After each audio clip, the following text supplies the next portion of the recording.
¿A dónde está papi?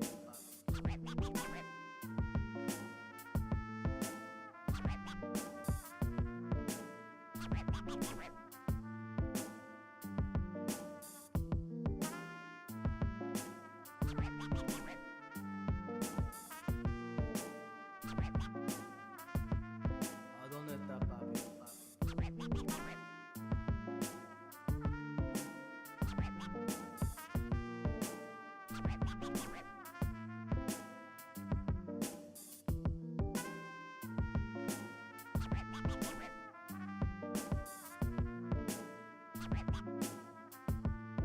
¿A dónde está papi?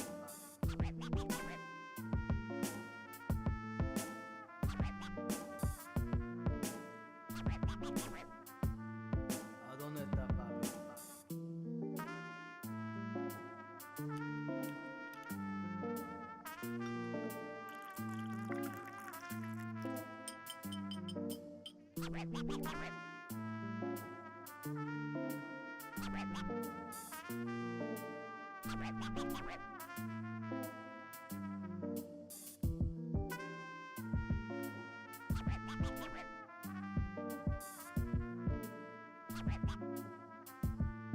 ¿A dónde está papi?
¿A dónde está papi?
Welcome, welcome, welcome to the Tuesday stream. I hope everyone's having an awesome Tuesday morning.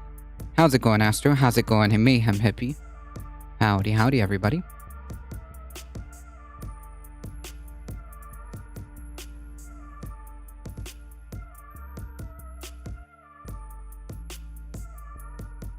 Let me just make sure we got everything going.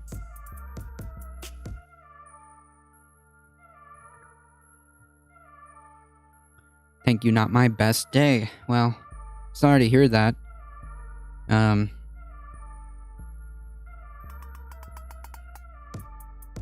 hope the rest of your day, and I hope the rest of your week goes much better. It's not easy out there, folks.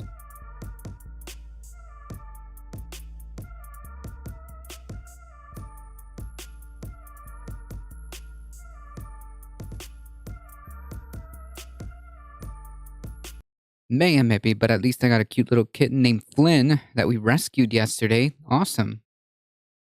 That's cute. That's some good news, right? That's some good news.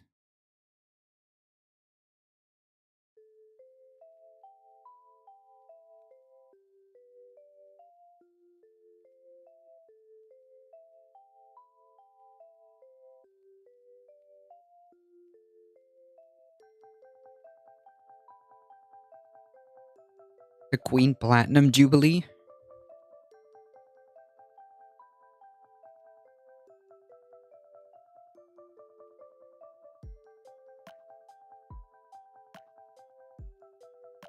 If I vaguely remember, I think that's it's kind of like a music festival almost, right? I don't know.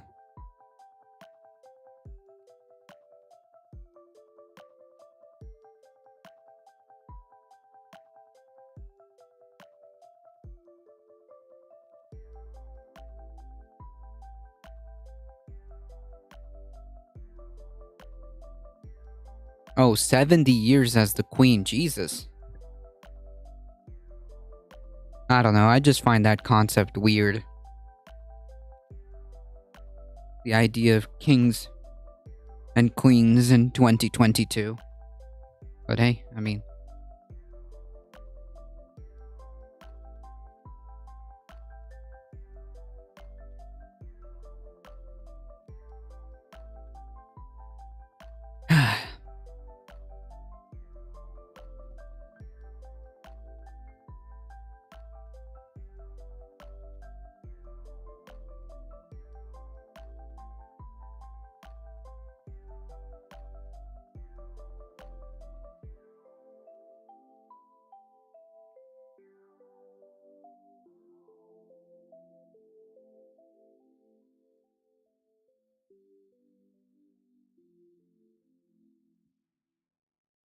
the British family, but Harry and Meghan are here in the US. Yeah, they've basically like kind of excluded themselves out of that lifestyle, I think. She's mostly just a figurehead, right? Not really a governing body. Not necessarily. I think her actual powers are very little. Very, very little. It's mostly like you said, like a figurehead. I mean, she does some things, I think. I don't know. I'm not 100% sure of what her of where her limits are.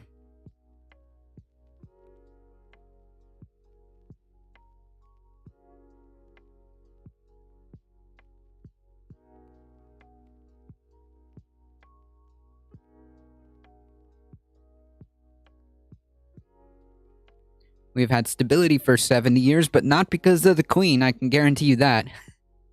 I think you have more... There's more capabilities for stability, for a society to be stable when you have, at the very least, like, minor social safety nets and, like, different socioeconomic factors that we do not have.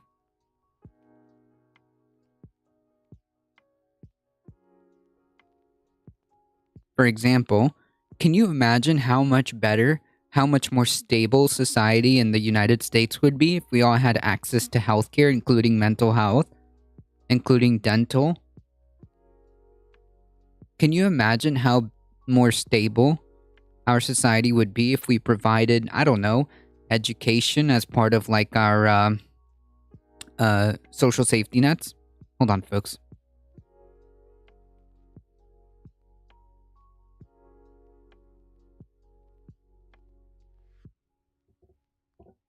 How cool would that be? How cool would that be if we had some of the same things that you guys had? I think we would be a much more stable society.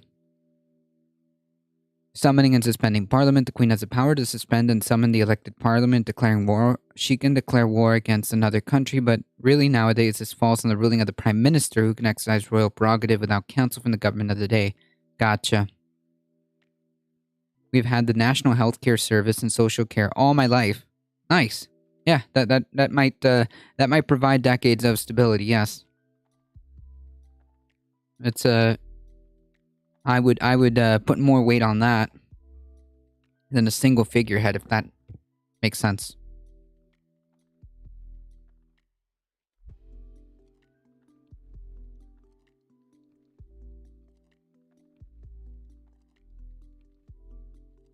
Appointing the elected prime minister. The queen is responsible for appointing the prime minister after a general election or resignation. She does this by choosing the candidate with the most support of the House of Commons. If a prime minister resigns, she will seek advice before naming a successor. If she does it without advice, uproar will ensue. The issue and control of passports. Oh, so, I mean, damn, she does have some type of power. Just not like full control. Although that's kind of weird that she can declare war.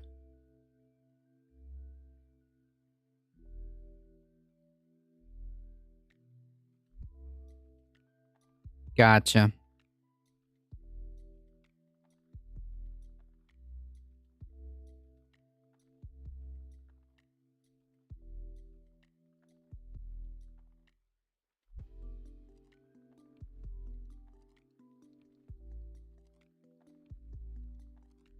So she's kind of like, well, that's true, Astra. She's kind of like, she's kind of like a head of state, is the best thing that I can think of. Thendera, how's it going?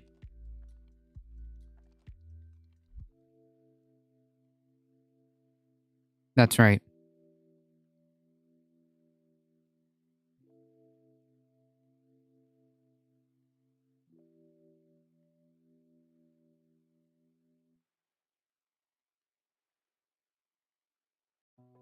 Alright, folks, we've got a few things to go over.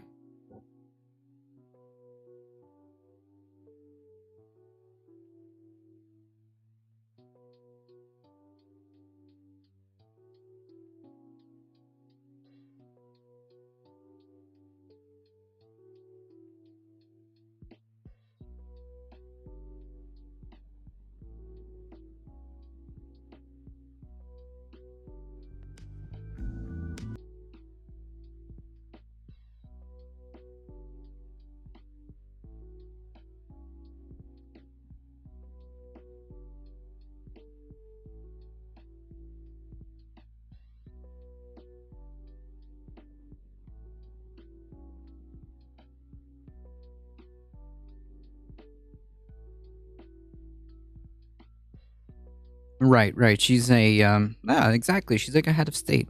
Exactly. That makes sense.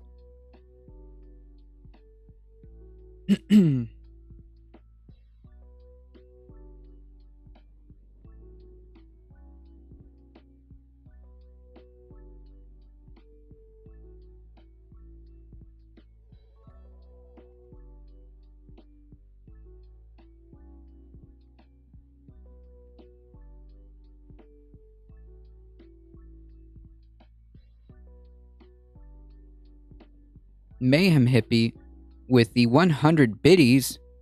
Got alert this morning, but still listening, enjoying the stream. Thank you so much. I appreciate that.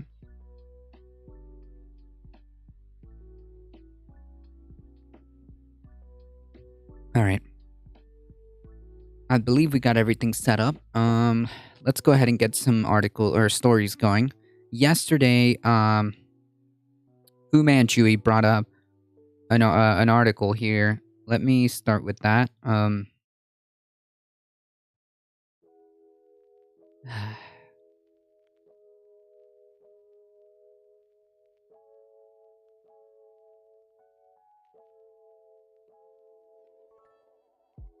All right.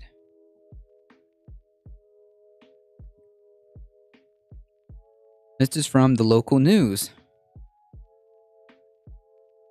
Witnesses say the Kansas City police fired at a woman running from officers in a parking lot. Because that's where it counts, folks.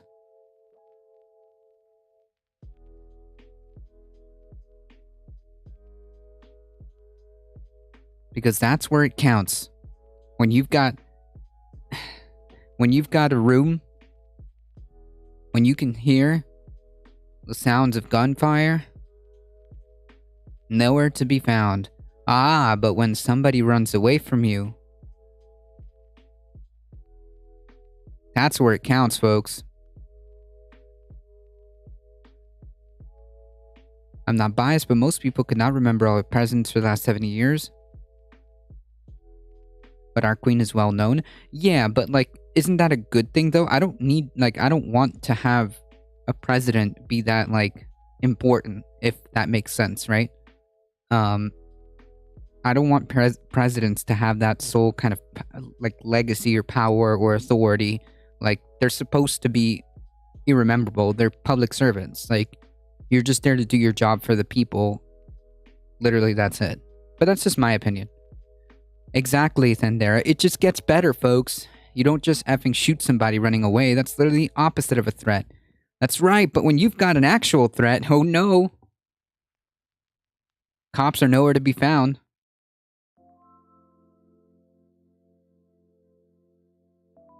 Seems like the only thing cops are good for is intimidating, threatening, or in this case, shooting unarmed, fleeing suspects. A witness said a woman had her hands up before she was shot multiple times. Damn.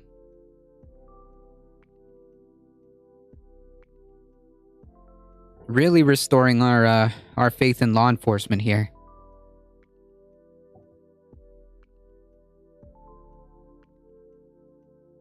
Shadanja, who declined to provide her last name, said the woman was trying to run away from officers when they fired at her.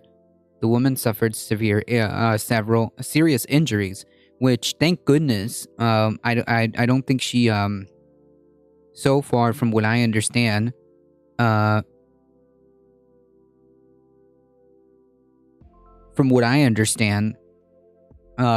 she didn't die. So hopefully she gets to tell her side of the story, and hopefully we get some accountability for these officers if that's the case.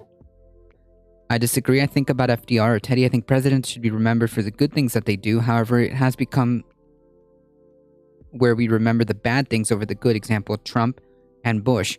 Right, but that's my point. Having good policy, doing things like the Glass-Steagall Act and stuff like that, that should kind of be the norm, right? Why would that shouldn't be out of the ordinary, if that makes sense.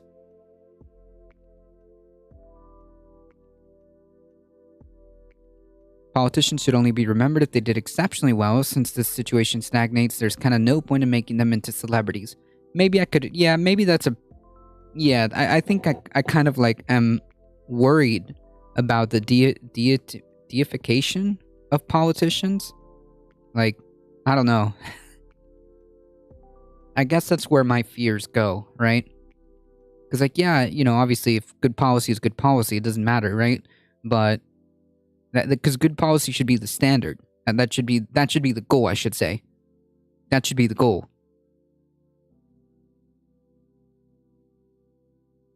I just don't want to cross over into the deification of politician or presidents, I should say, or any politician really. The Missouri Highway Patrol said that Friday that police were attempting to arrest a man and a woman in connection with the suspected carjacking. The vehicle matched the description. Wait, so do we even know if that was the correct suspect, or did they just profile her? Jesus Christ. A vehicle matching the description of a stolen vehicle is located at the Family Dollar in the 6th... Okay, Prospect. This is Kansas, so I have no idea. She said, Sedanja, 29, said that she went to the store with her 3 children to get gas and ice cream.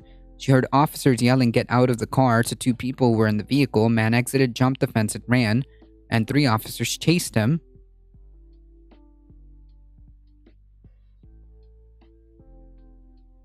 Okay, so they clearly could chase a person who's running. That's their job. The woman exited the car with her hands up.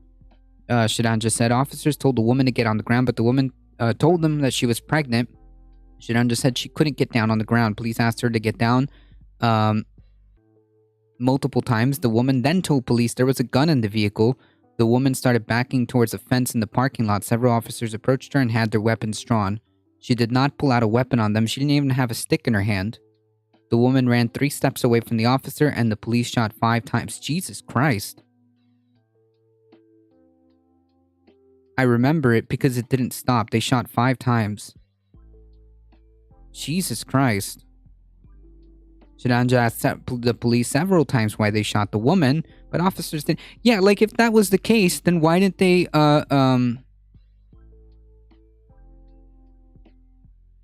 So, first of all, Mayhem Hippie brings up a good point, but also, clearly, if the guy ran away and they were able to go after him and chase him, so what? In normal homicide cases, if a person is shot from behind, it's murder, and this is damning evidence. Yeah, a person is literally witnessing this happen. They shot a possibly pregnant woman next to the car full of children. Yeah, which brings up another point. What if they accidentally hit one of the kids?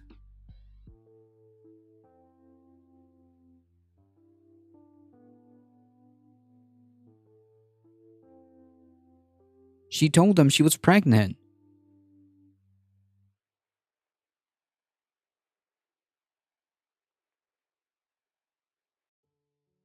She started recording the scene. In the video shared with the Star, the woman is seen lying on the ground.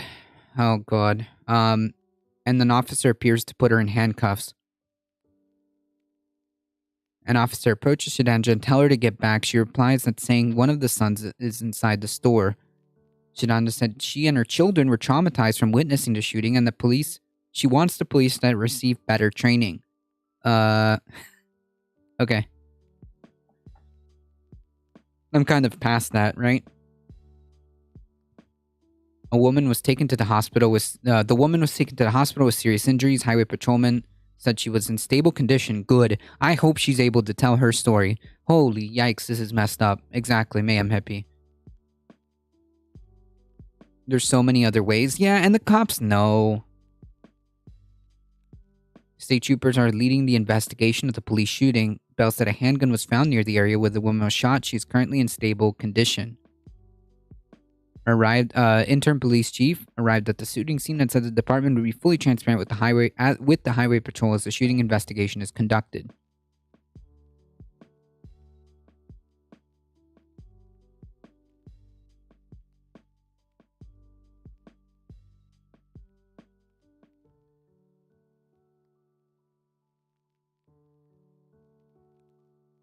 That's right, Fu Man. This is the article you gave me. Unbelievable. Unbelievable.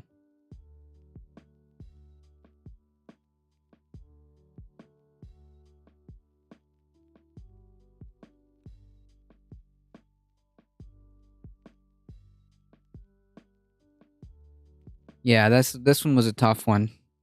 The cops are investigating the cops. Yeah, that's how it works in that's how it works. No federal autonomous like separate entity that investigates police shootings. It's them. That car full of kids was definitely in danger. Absolutely. What if the police, like, I don't know, hit one of the kids?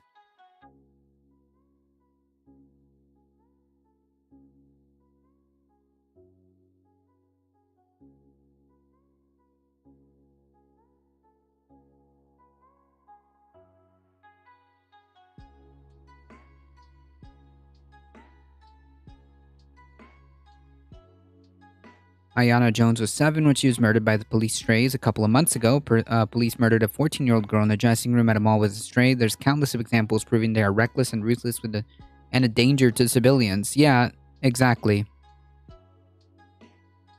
Right. Let's just take apart the also mental health, mental trauma from witnessing this live. And we all know how good our system is. We've got no guaranteed mental health care. We've got nothing. I don't know how people expect to reform this. I don't know, Fu Man.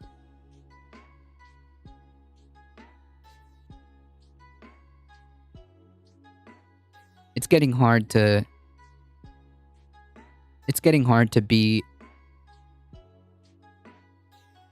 It's hard to be like. It's hard. It's getting hard to be charitable. You know what I mean?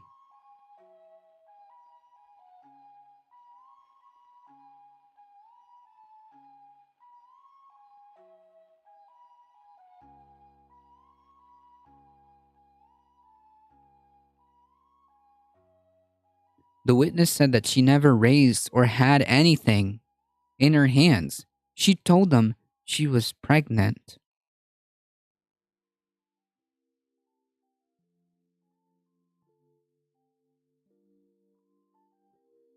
The witness, who was right there and who could have easily been a victim, said there wasn't a weapon in this pregnant woman's hand.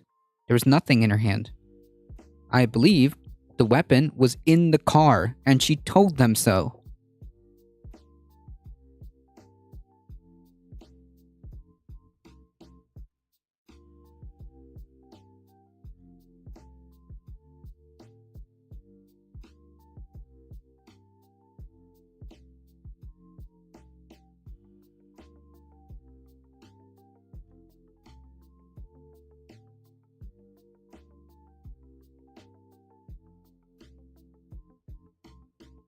The woman told the police there was a gun in the vehicle.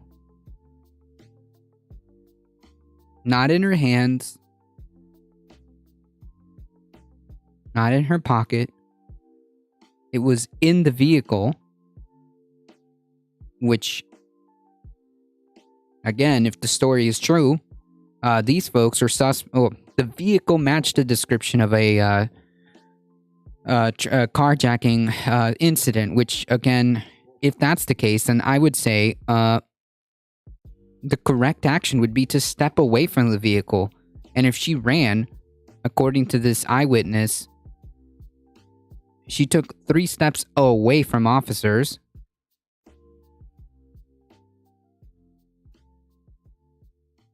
She was backing towards a fence, not towards the vehicle. She wasn't running to the vehicle.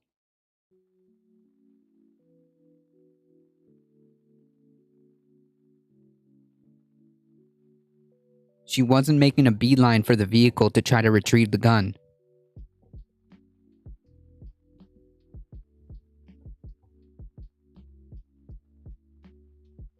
You even mention a gun to police and you just put a target on your back regardless of the situation? Yeah.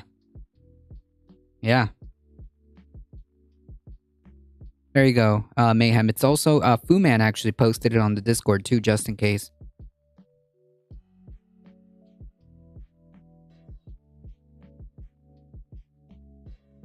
Right, and it's like, in some cases, you can be a legally a legal gun owner, and there have been cases where even that's gotten you clapped for being a legal gun owner. There are certain states that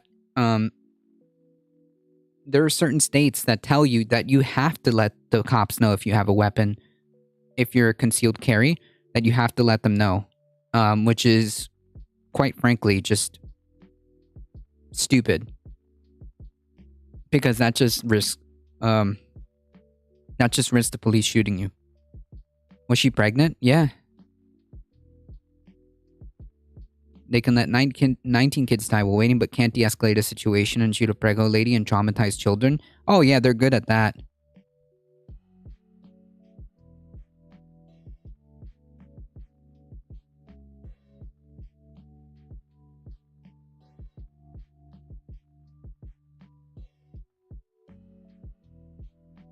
They're good at that. That's right, Fuman. Philando Castile. That's exactly a good representation right there. Legal gun owner who informed the cops that he had it concealed. He had a license, and still got clapped.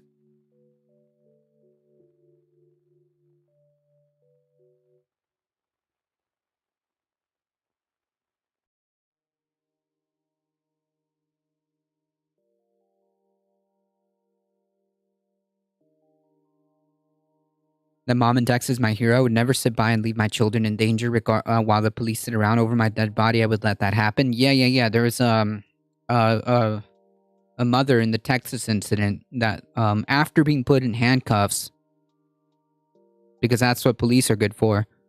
After being put in handcuffs, as soon as she was let go, she literally made a beeline, jumped the fence, ran inside, and grabbed her kids. I think she even grabbed other people's kids too, because she came out with a couple of kids.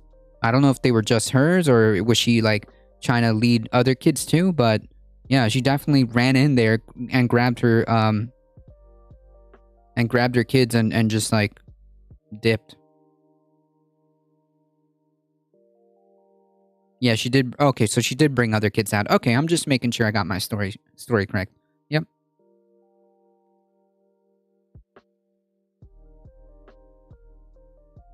The woman ran 3 steps away from officers, backing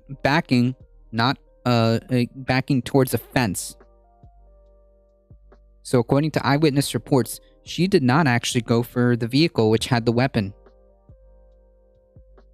Nor was she insinuating or in any capacity present herself as a threat. She literally first started by telling them that she was pregnant and could not actually lay on the floor because, well, she's freaking pregnant.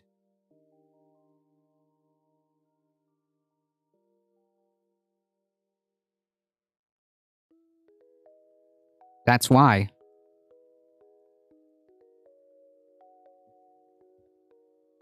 Ugh.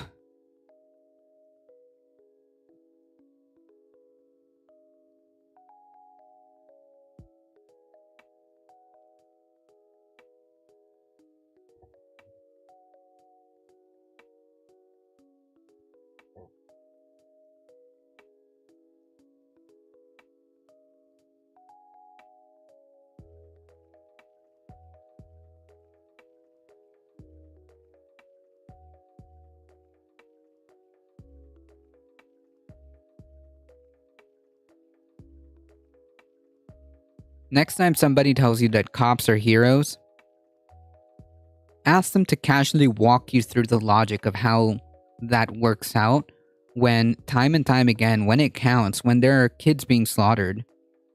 I'm not just talking about the Texas incident. I'm talking about Parkland. I'm talking about Columbine.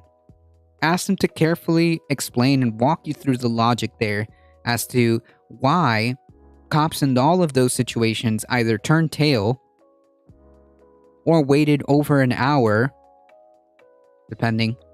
In Columbine, I think it was about an hour before they decided to go in. By then,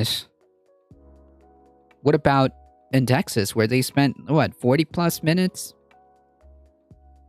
Lied about it too. Have them walk you through that logic, and then have them explain to you how this makes them the hero.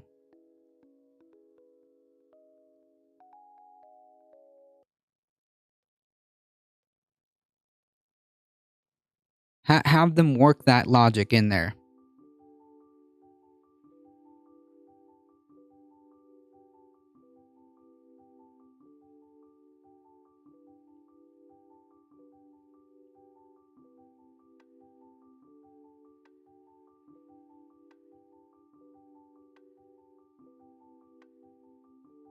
Clearly, it doesn't matter, Vic Kidix, because they didn't go in Texas.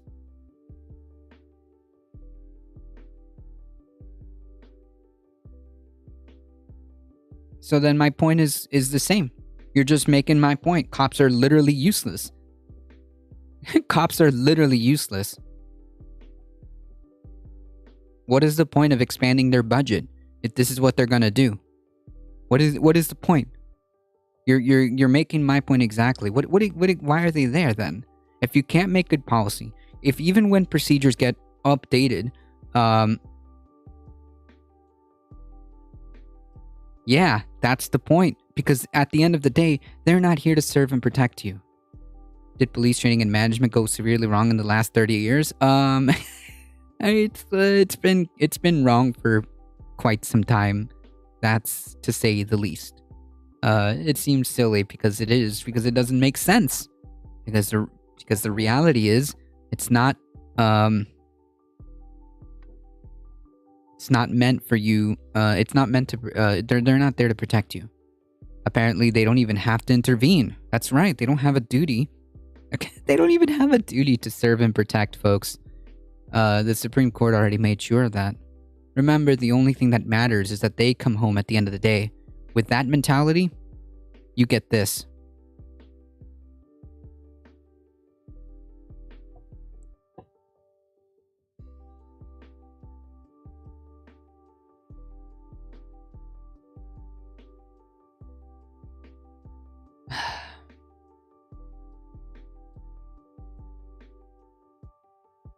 Unbelievable. No police department in the entire country has ever been defunded, and both parties run on funding them more and did 40% of the budget is unique to that town. Isn't unique to that town. It's every American town. You could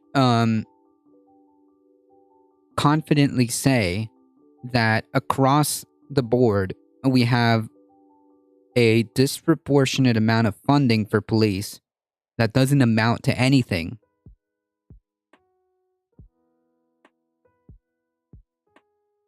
And we can safely say, to your point then, Dara, that schools and hospitals and housing, none of that gets the funding that's necessary.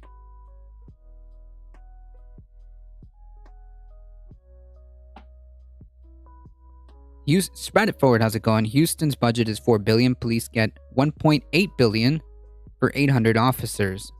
So 20... what? They almost get half.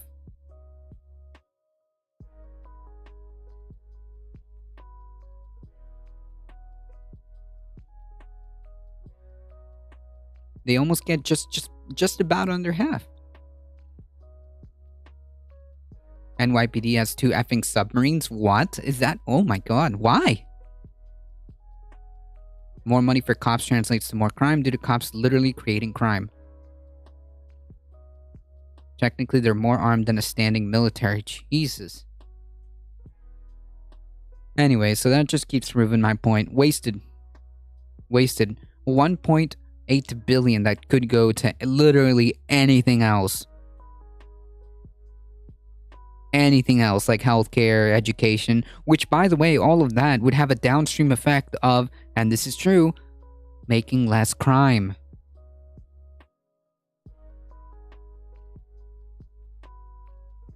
Putting more money into education, whether it be college, whether it be public schools, vocational schools, has a downstream effect of reducing crime rates. Having healthcare has downstream effects of eliminating crime. Why? Because those alleviate socioeconomic circumstances that perpetuate crime rates.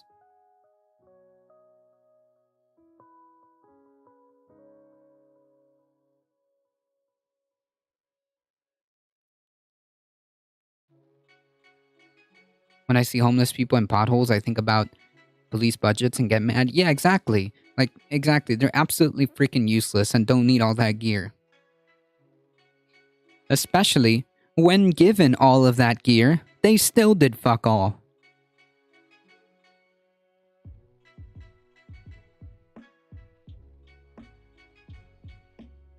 It's only used to intimidate you. That's it. It's not meant to actually... You expect us to actually use this thing? No. We just need to keep you guys in line.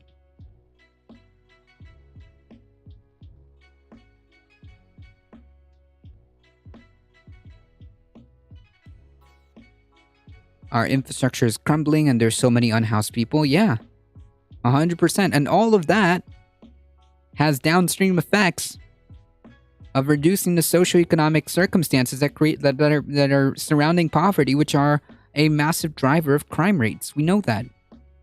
This isn't like some voodoo thing that I just came up with.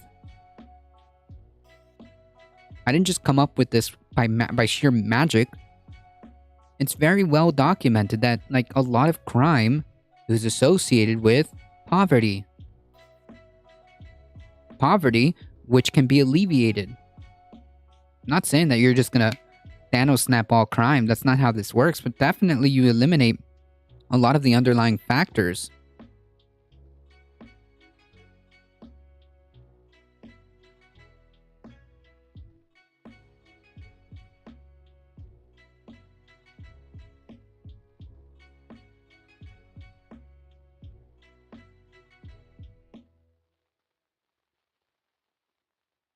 Exactly, Thundera.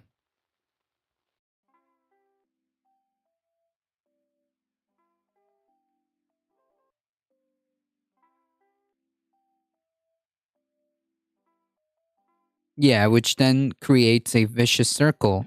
Spread it forward. It creates that loop. It creates that loop.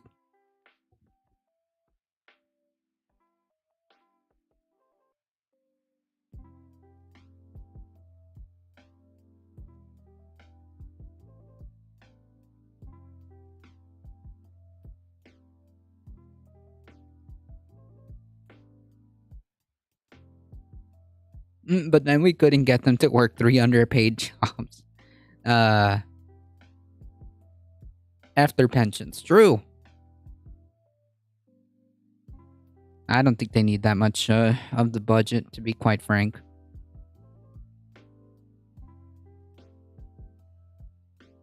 Unbelievable.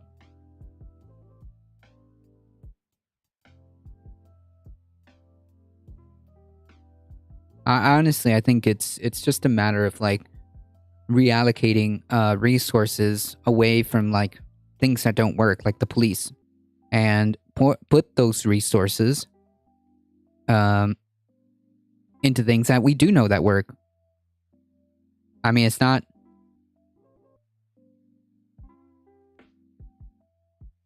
an outrageous proposal.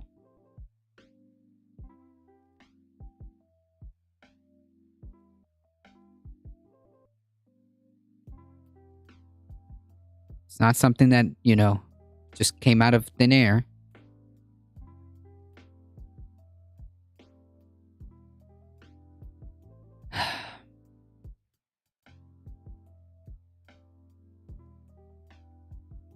And that's all I have to say.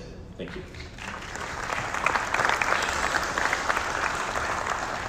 The chair recognizes the gentleman at microphone 1A. Thank you. My name is Jason Selvig, and I'm from West Palm Beach, Florida. And I would like to say that I am sick and tired of the left-wing media. Drew. And frankly, people in this room today spreading misinformation about Wayne LaPierre. Whenever there's a mass shooting, they all say that Wayne LaPierre isn't doing enough to stop these mass shootings, and even implying that Wayne LaPierre has played a part in making it easier for these shooters to get guns, to get weapons. You heard it after Las Vegas. You heard it after Pulse nightclub in Orlando. You heard it after Columbine. You heard it after Parkland. You heard it after Virginia Tech. Big dangly You heard things. it after Sandy Hook. You heard it after El Paso. You heard it after Buffalo.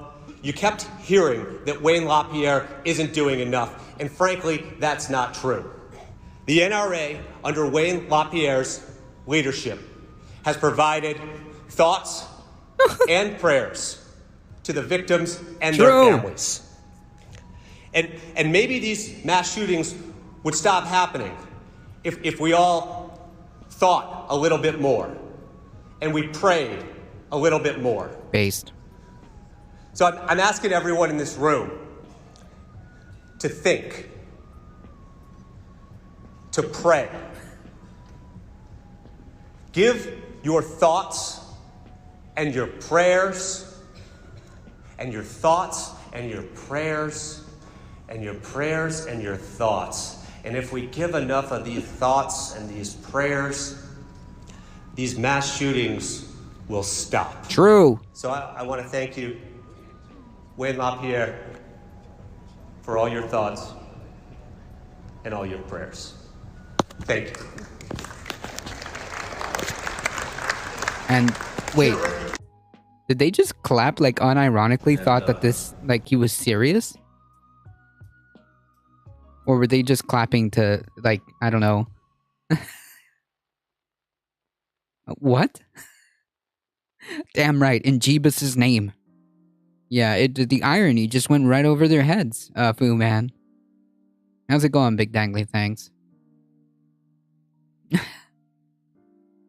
Ugh.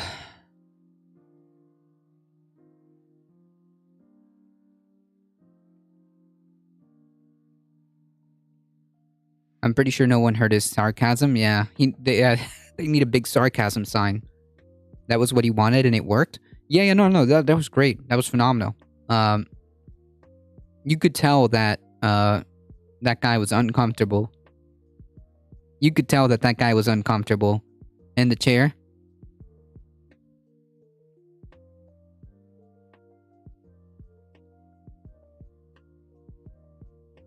The head of the NRA.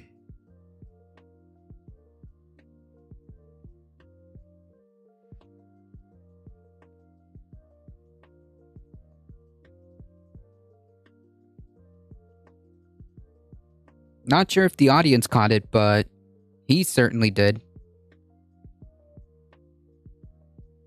I would have noticed after he started listing Las Vegas, Sandy, I heard the NRA guy definitely knew what his goal. The head NRA guy definitely knew what his goal was. Oh, yeah, he looked visibly uncomfortable. I mean, like, you could tell. Like, Applying after Virginia and thought a little bit more. And we prayed a little bit more. So to pray your thoughts. yeah, like every time they and your prayers. they shift to his face, like you could tell he's visibly uncomfortable. And your prayers and your prayers and your thoughts. And if we give enough of these thoughts and This these guy in the blue is prayers, really thinking about it. Look, these mass shootings will stop. So Look at him. I want to thank you, Wayne LaPierre, for all your thoughts and all your prayers. Thank you. yeah, he turns around like, is this for real? Yeah, this guy definitely knew what was up.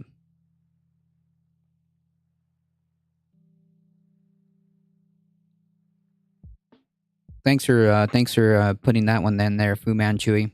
If you guys wanna check that out or wanna spread that. There it is. You can also find it in Discord.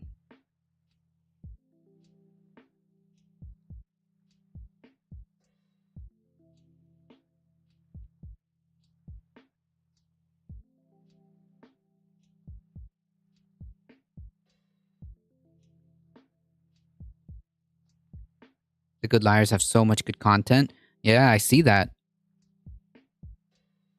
And just kind of wrap it all here. There's 7 mass shootings yesterday, so many it's hard to say that this is anything other than normal here. Yeah, and that's a problem. So many that we can't possibly discuss them all. So many that we can't consider them an isolated incident, but rather it's a culture of violence that needs to be addressed as such.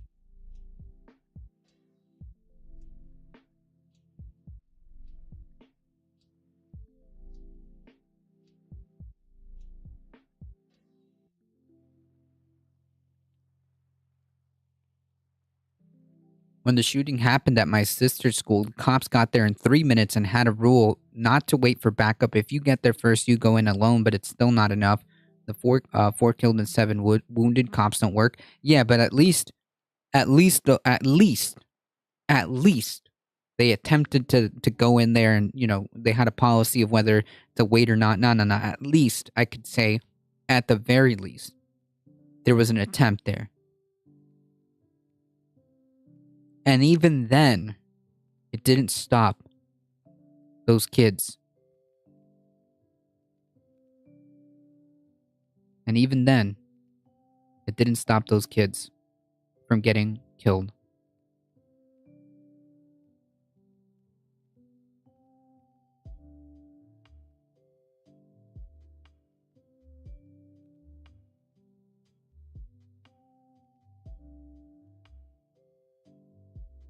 The sheriff changed the rule after Sandy Hook because the cops waited outside and he was pissed.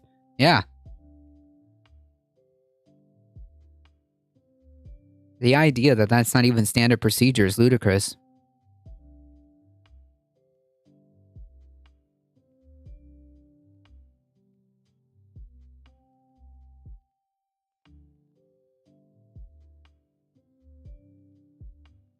So to, I guess, inject some hopium directly into our brains.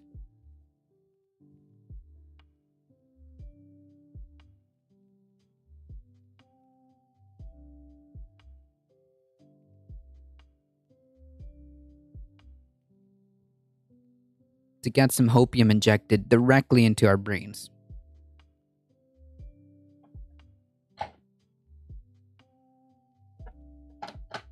This is why, like, local elections, local politics are just so important, folks. Please pay attention.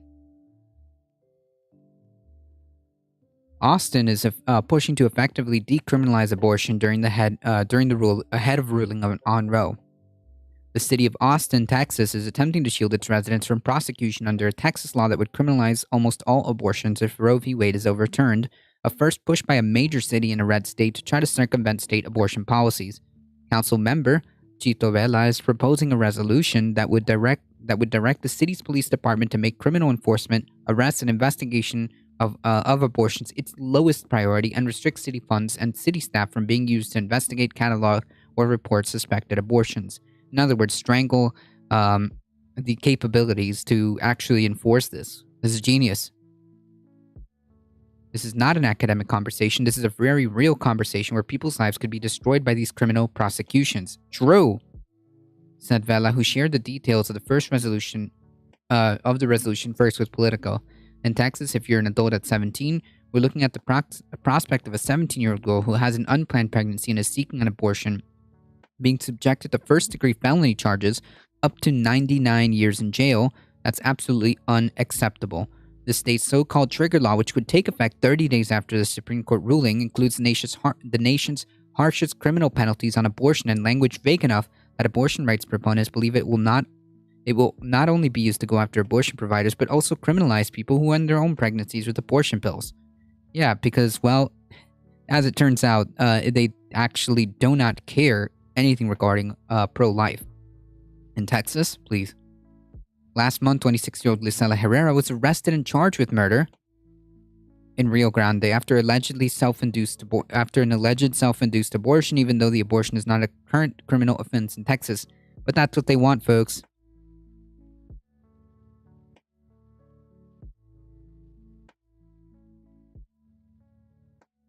This trigger law will make performing, inducing, or attempting an abortion where a, quote, unborn child, so it's not a child, let's not delude ourselves, let's come back to earth, it is not a child, dies, it can't die if it's not alive, as a result of the offense, a first-degree felony, which, folks,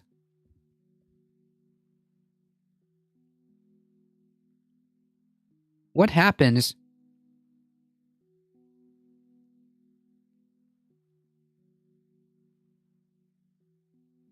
when you get slapped with a felony?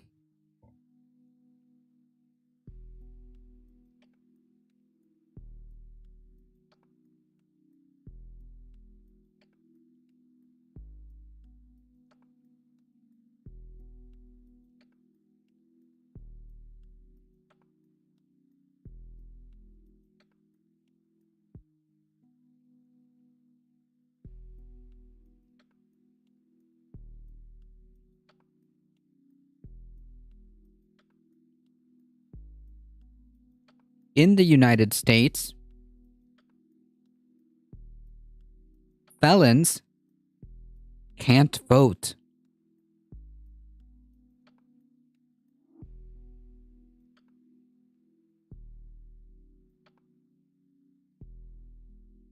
Felons can't vote.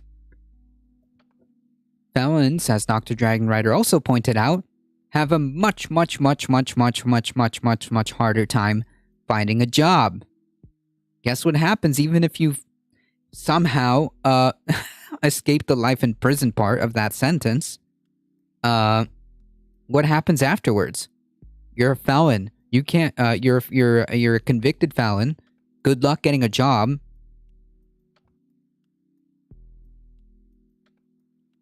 That's right. You also can't own weapons or be around them.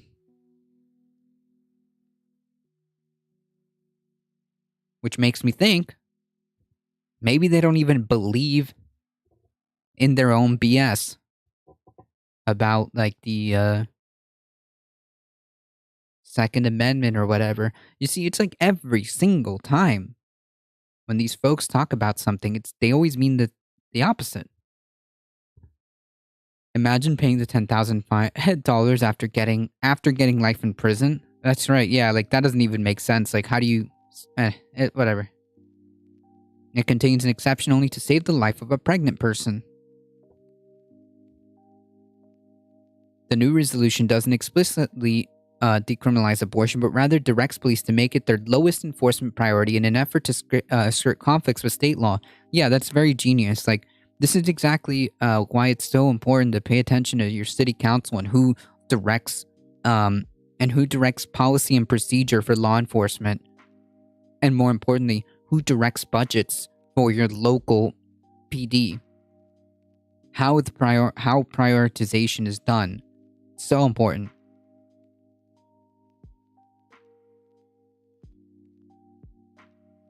But it highlights the tension between red states and blue cities, where a new front in the battle over abortion rights is opening as the Supreme Court prepares to issue a decision on Roe in the coming weeks. A city of Austin spokesperson said in a statement that the city is prepared to take the steps necessary to implement this resolution upon passage by city council. The council passed a similar measure in 2020 that effectively decriminalized marijuana by ending arrests and fines for low-level possessions, which the police department has followed.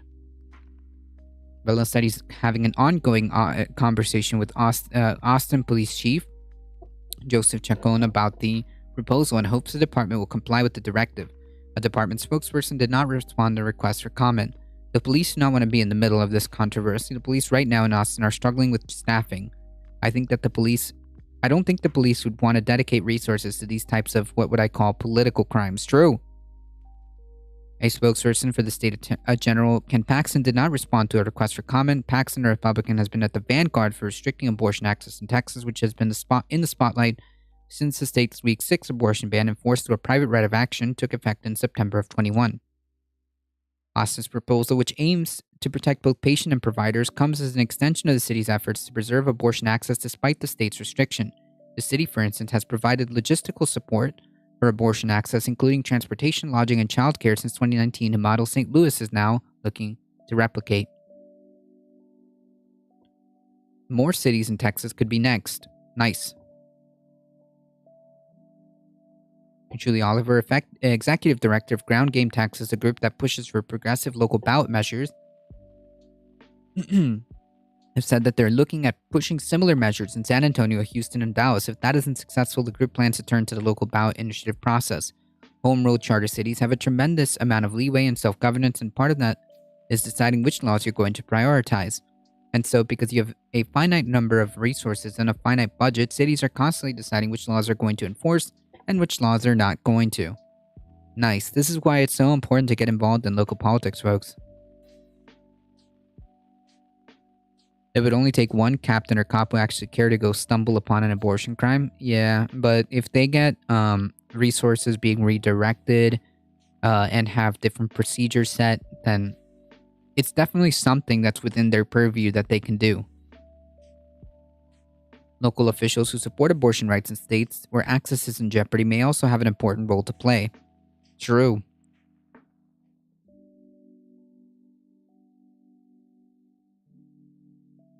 For instance, Radnor Township in PA, where abortion is likely to remain legal because of Democratic Governor Tom Wolf has promised to veto any Republican-passed bans, recently approved an ordinance protecting abortion rights.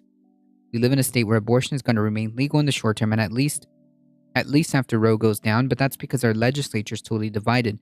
We currently have a Democratic governor, but our legislature's red, so they wouldn't be able to pass anything. When you're in a purple state, cities might have an interesting role to play.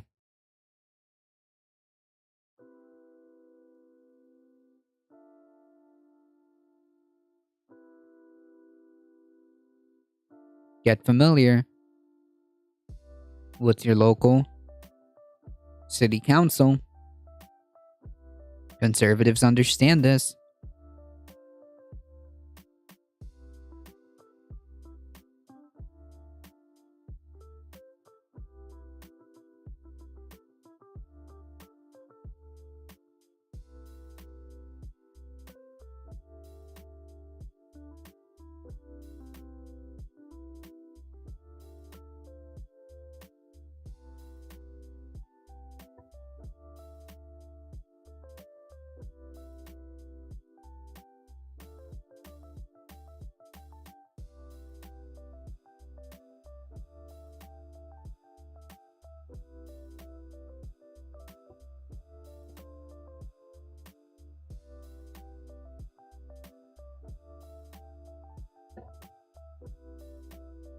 Where is the U.S. going to build its next offshore wind farm?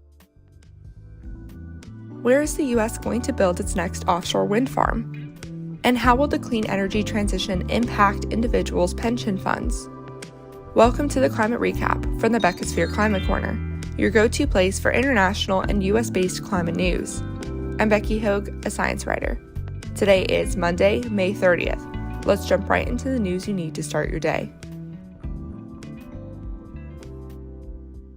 Let's start with a climate study. The World Economic Forum released a new report estimating that South Africa will need $250 billion over the next 3 decades to transition to clean energy. South Africa is the 12th largest emitter in the world, with most of its energy coming from coal. So around half of that $150 billion investment would be used to ramp up solar and wind projects. At the United Nations Climate Conference in November, the United States, France, Germany, the United Kingdom, and the European Union promised to provide $8.5 billion to South Africa to help it transition from coal. And the details of that agreement are still being hashed out. $8.5 billion is much less than $250 billion. Yeah. I'm also not too confident we'll see. Let's hear some climate victories. On Thursday, the Supreme Court allowed the Biden administration to use a higher estimate for the societal cost of rising greenhouse gases when federal agencies draft regulations. This decision, which can be reversed by the next president, was in response to Louisiana and some other Republican-led states trying to prevent federal agencies from estimating the cost of climate change, called the social cost of carbon.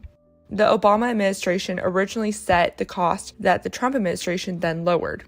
The states claimed that Biden's move to increase the cost was, quote, a power grab designed to manipulate America's entire federal regulatory apparatus through the speculative costs and benefits so that the administration can impose its preferred policy outcomes on every sector of the American economy, end quote. This even though it's been changed by the previous president. A Louisiana federal judge sided with the states in blocking Biden from increasing the cost, but the U.S. Court of Appeals disagreed with this ruling, which is how it ended up at the Supreme Court level. So now federal agencies will have to consider a higher cost of carbon until at least the next administration.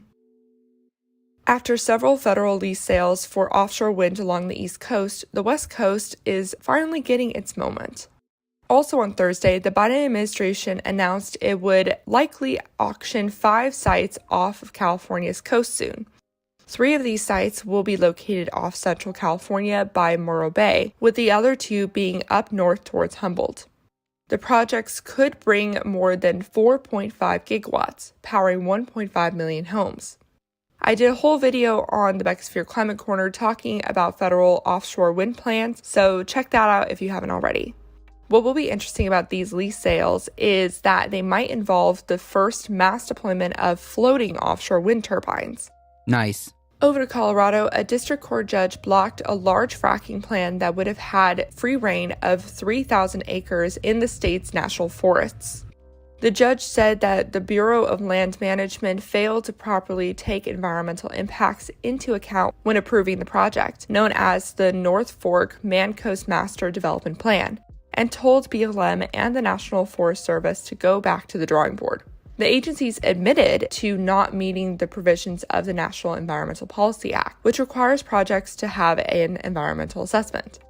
The project was sent to the courts by a lawsuit from several environmental groups in 2021, which argued the project would exacerbate climate change by causing some 52 million tons of greenhouse gas emissions. Jesus. That's equivalent to the amount of CO2 emissions New York City emitted in 2016, according to the environmental publication Grist. The part of Colorado the project would develop on is already considered a climate hotspot because temperatures there have already reached more than 2 degrees Celsius above pre-industrial levels. Speaking of the BLM, though, headquarters employees overwhelmingly voted in favor of unionizing, joining the National Treasury Employees Union last week. Unionization became a popular idea after the Trump administration heavily weakened the Bureau. The BLM is responsible for overseeing about a third of federal lands, which is about 10% of U.S. lands overall. The group hopes this will give them a louder voice when it comes to Congress and agency leadership. Now for some climate fails. Something I totally missed until now is a rule made by the European Commission in March that allows farmers to temporarily grow crops in lands set aside for biodiversity. This comes at a time when the Russian invasion of Ukraine dropped global grain supplies, but also as the European Union is already falling short on its biodiversity goals. Naturally, environmental advocates were very disappointed by this move because they fear big agriculture will take advantage of this move to try to lower the bloc's ecological standards coming in 2023 under the new Common Agriculture Policy. Right now, the new CAP rules will shift subsidies from big agriculture to practices that protect nature, which is a big deal. Biodiversity is the safety net that holds humanity up, including our food system. The new CAP rules could drop EU emissions by 10%, so I'll keep you posted if Big Ag makes any headway in watering down the new policy. But a bit of good news is that Germany, Europe's largest economy, has informed the EU that it will not fully allow for this extension of farmer access. It will only allow farmers to grow livestock fodder in biodiversity spaces because it doesn't require fertilizers. Over in the UK, security warnings at the country's nuclear facilities have hit a 12-year high at a time when the country wants to expand its nuclear capabilities. 456 incidents were reported to the Office of Nuclear Regulation over 2021, which is 30% higher than in 2020 and double how many were reported in 2018. These issues could relate to a physical security issue like unauthorized personnel on campus, or they could be in the form of cybersecurity issues such as malicious software. This rising rate of security warnings brings concern about how well the office can manage more plants, especially when there's been a slight dip in inspections. Yikes. That kind of makes the point that we should have as much decentralized methods of obtaining power, and some of that could come into effect. Wind and solar could definitely help us with that too. Renewables could definitely help us with that too. Is effectively what the solution would be if we have such a concern. If we have such a concern for security, then obviously let's just make sure that we can get as much renewables. I mean, yeah, that just makes sense.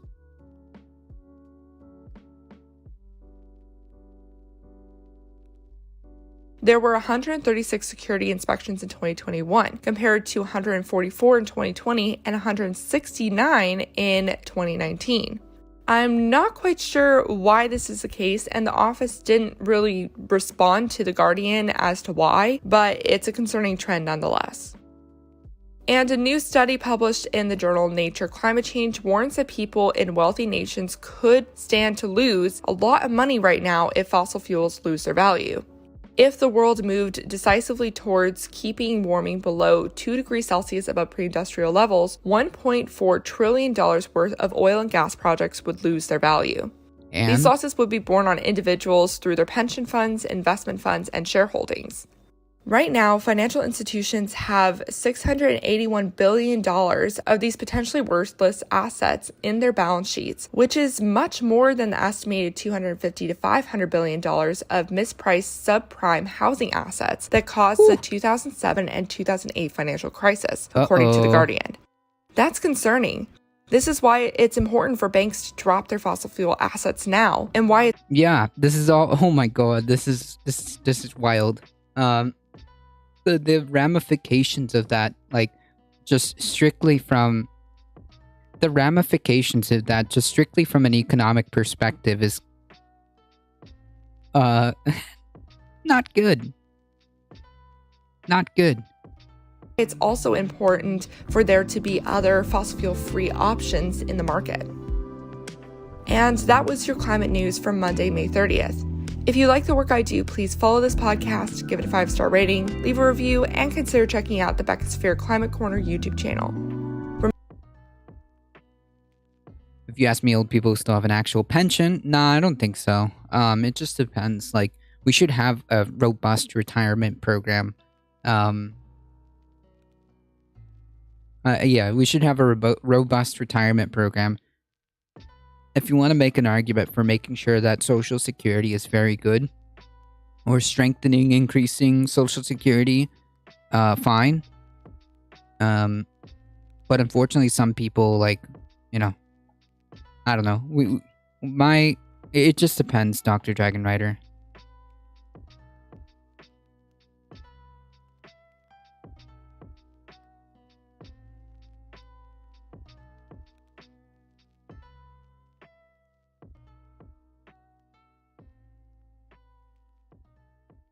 Bit of bad news this month. We got a bit of bad news this month from the Mauna Loa Observatory in Hawaii, which is where they monitor atmospheric carbon dioxide concentrations. Apparently, we've just tipped over 420 parts per million for the first. Oh, I was just shitting on entitled people whose companies don't go under. Yeah, well, you can blame capitalism for that. First time in human history. Now, as you probably know, that increase in CO2 concentration is warming our atmosphere and playing a major role in the catastrophic changes we're witnessing in our climate. A major driver of CO2 emissions is, of course, the use of fossil fuels around the world. So one of the burning questions of our time, so to speak, is just how quickly we can get ourselves off those carbon-heavy fuels and onto more sustainable forms of energy generation that don't release carbon dioxide at the point of use. At an industry conference called All Energy, held at the Glasgow SEC in May, the chairman of Shell UK, David Bunch, delivered a speech insisting that natural gas is an indispensable transition fuel and the only way to effectively wean ourselves. Don't worry, the only solutions to the problems we've caused is to go through us. Don't worry, folks. The best policy, the best public safety policy is to make sure that your fire department policies are drafted by known arsonists. That's literally how you do things. Off coal. But a comprehensive study released around the same time by energy industry analysts Transition Zero paints a very different picture. It suggests a global system in which countries would actually save money by completely bypassing natural gas and jumping straight from coal to renewable technologies like solar, wind and battery energy storage. So how do they work that out then? Based. Yeah, at this point in time, it is safe to say that the fossil fuel industry is not really interested in solving any of these problems, more than they are interested in how much profit they generate, as most of these fossil fuel companies, these large industries, has mostly decided that they're going to run business as usual, because business as usual means trillions of dollars. We need the arson so that the water industry can thrive and reach net zero fire. Yeah, that's exactly it right there. That is exactly it.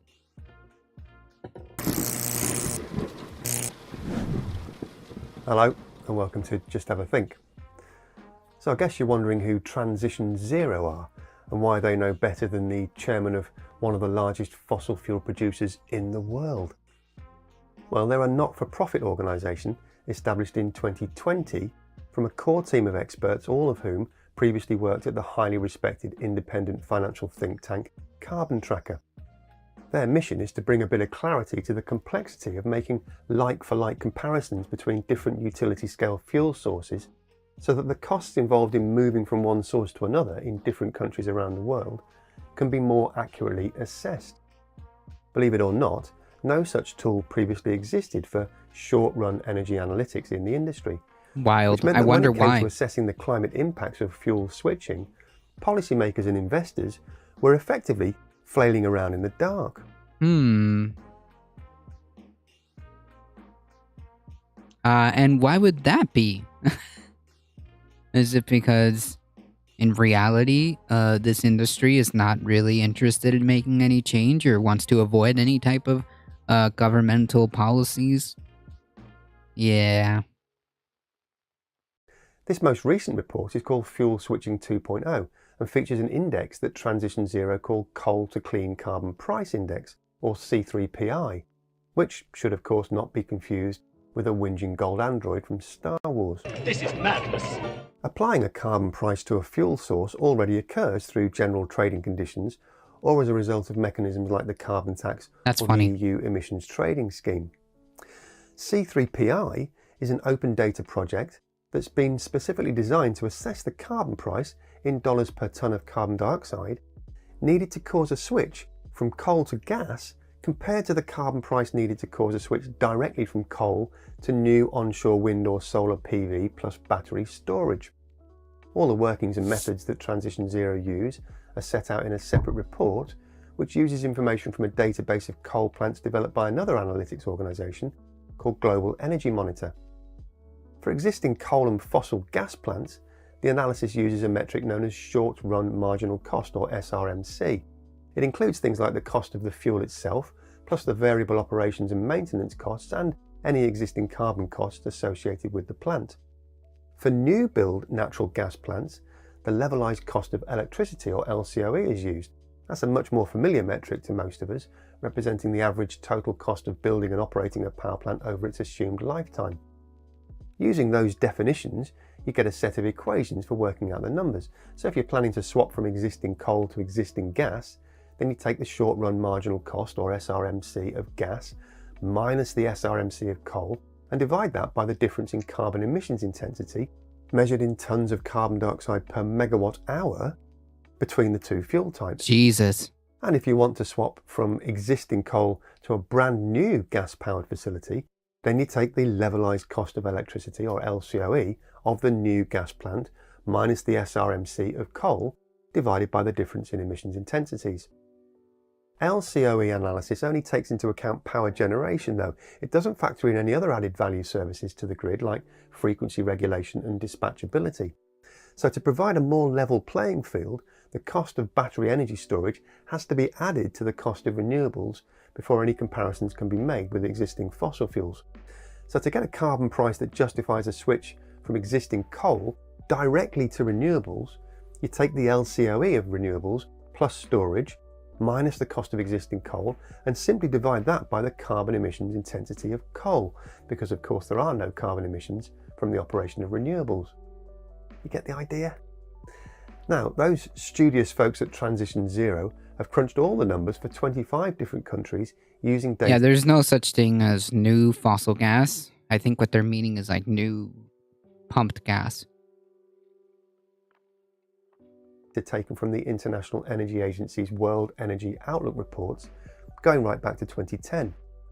Back then, switching from coal to gas looked like an obvious choice at a required carbon price of only about $20 per tonne of carbon dioxide, compared to more than $500 per tonne for a switch to renewables. But we all know what's happened to Thanks the for the price of follow, wind and solar in the last decade, don't we? And of course, Pony Boy. that's directly Appreciate reflected that. in this chart. As the years roll on, the two lines converge until we reach a crossover point this year as gas prices go completely crazy. The most recent data points from April 2022 show a required carbon price of $488 per tonne to switch from coal to gas, and minus $44 per tonne to switch from coal to clean renewables. The 2022 average carbon price so far is $235 for coal to gas and minus $62 for coal to clean renewables, representing an extraordinary decline of 99% since 2010. I mean, I think it can't get any clearer than that.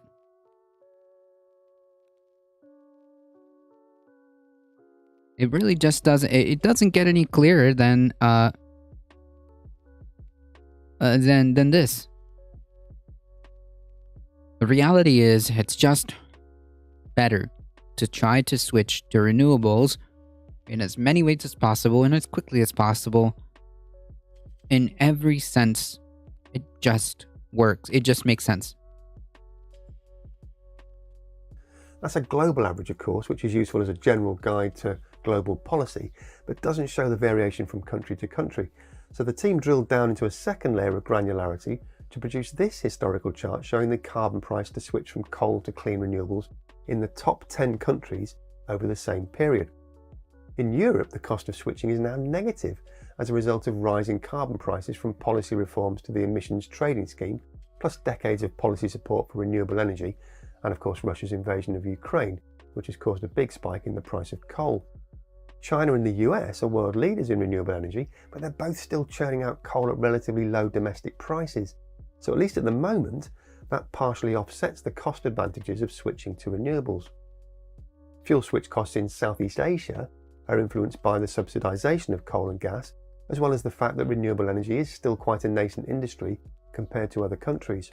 Japan has one of the highest coal to clean fuel switch prices as a result of land use constraints and some quite discriminatory regulations. But despite those obstacles, there has been a clear deflationary trend in every country, which, as the Transition Zero team point out, must surely cast some doubt on the wisdom of the 615 gigawatts of gas and 442 gigawatts of coal currently under construction around the world. It's not difficult to project forward using this data analysis to see that those massive investments are very likely to become stranded assets well before the end of their operational lifetime.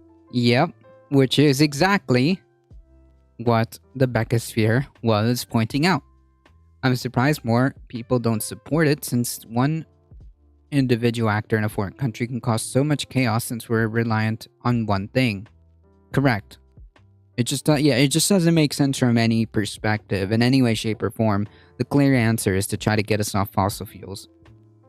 And that risk means that fossil fuel investment cycles are likely to continue to shorten as producers remain under pressure from investors and policymakers to avoid a catastrophically loss-making future.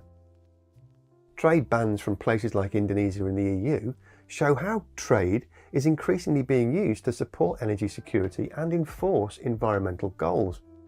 All those volatile variables in the fossil fuel markets will probably keep heaping pressure on consumers, businesses, and governmental balance sheets for the foreseeable future. The research team point out that while zero carbon technologies are not immune to fluctuations in the supply chain, they're much less likely to suffer from the same volatility as fossil fuels, because once they're up and running, they're just using the wind and sun to produce power. That means they have near zero marginal costs, which in turn must surely mean that renewables will need to play a crucial role in reducing the impact of the energy crisis. So how do we get there? Well, according to Transition Zero, the most obvious first step would be to get rid of existing subsidies in coal, gas, and end that's definitely that's definitely a step. Delaying the implementation of renewables. If you and I had to pay the real cost of powering our homes using fossil fuels, yes, which requires governmental policy, which requires political will.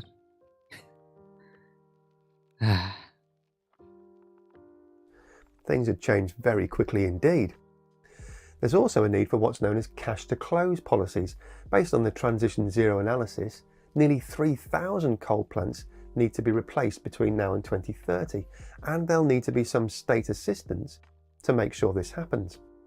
And policy support for renewables needs to be ring-fenced so that zero carbon investors don't have to suffer the vagaries of different governments over successive election cycles on top of the existing technological and market risks they already have to bear. Salty bread is good. Howdy. Last but not least is the thorny issue of permitting. There is clearly political will to increase renewables capacity around the world. Is there? Maybe in rhetoric. But the Transition Zero team argue that permitting is a major bottleneck, slowing deployment and increasing the cost of zero carbon sources of electricity generation. According to Wind Europe, overly complex rules, grindingly slow procedures, and generally inadequate staffing levels mean that the permitting lead time for onshore wind deployment can take up to 10 years. That is bonkers, and it needs to change very quickly. Yeah. Now, as you we don't have 10 years. usually in my little 12-minute video segments, I've only been able to give you a snapshot of the full analysis. Transition Zero say that as a result of the crazy market volatility we're all experiencing right now, they'll be updating the CP3I index every week for the United States and Europe, and once a month for all the other countries. And of course, I'll leave links in the description section below to that report, plus all the other supporting documentation that Transition Zero referenced. And of course, if you've got your own views on how the transition to sustainable energy should take place, then why not jump down to the comment section below and leave your thoughts there. That's it for this week though. Thanks as always to our amazing Patreon supporters who... If you guys want to check out this channel... No, remove.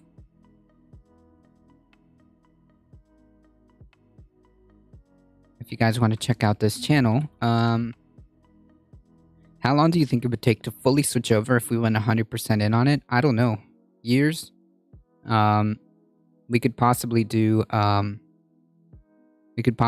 by the end, but definitely before 2050. I personally believe that next gen and nuclear is the future. Maybe, but we have technology now is instead of waiting for next gen nuclear. We have a lot of capabilities to start moving in that direction now.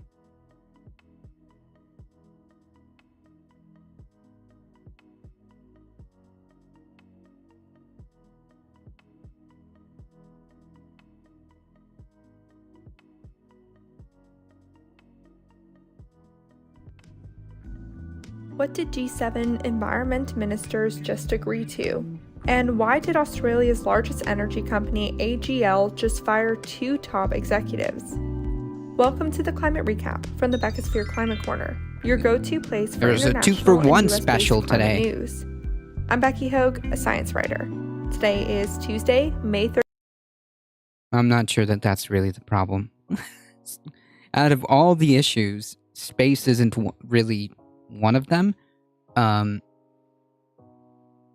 We've got a time issue. We don't have time to wait for the next generation nuclear, we don't have time for that. We have technology that we can be deploying right now that will help us mitigate and buy us whatever precious time we can buy. We have technology to start deploying things now, like solar, like wind. 31st. Let's jump right into the news you need to start your day. Let's start with some climate events. Over 100 people are missing or confirmed dead, and thousands displaced from floods and mudslides in Brazil. This is the 4th major flooding event in Brazil this year, spurred from heavy rainfalls. The high death toll is due to flooding hitting impoverished areas, which to me echoes what happened in South Africa a few months ago, when flooding killed over 500 people who lived in shanty towns. I didn't even know about that. Jesus. 500 people.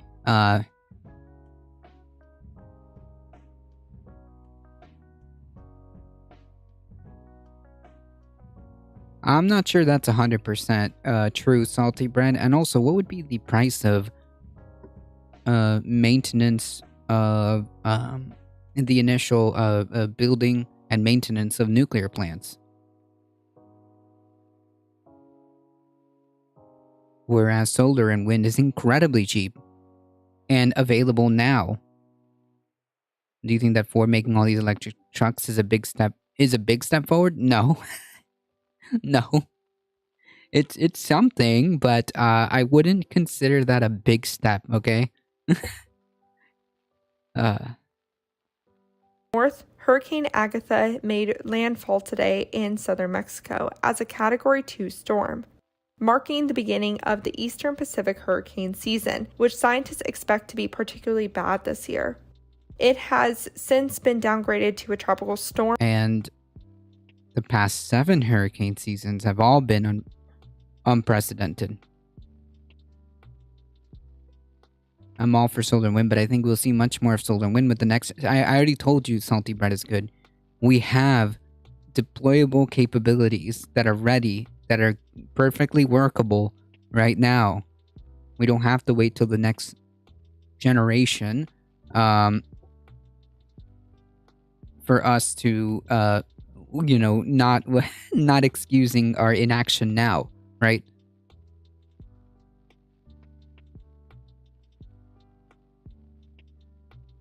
I'm pretty sure that, yes, we'll always have a next generation.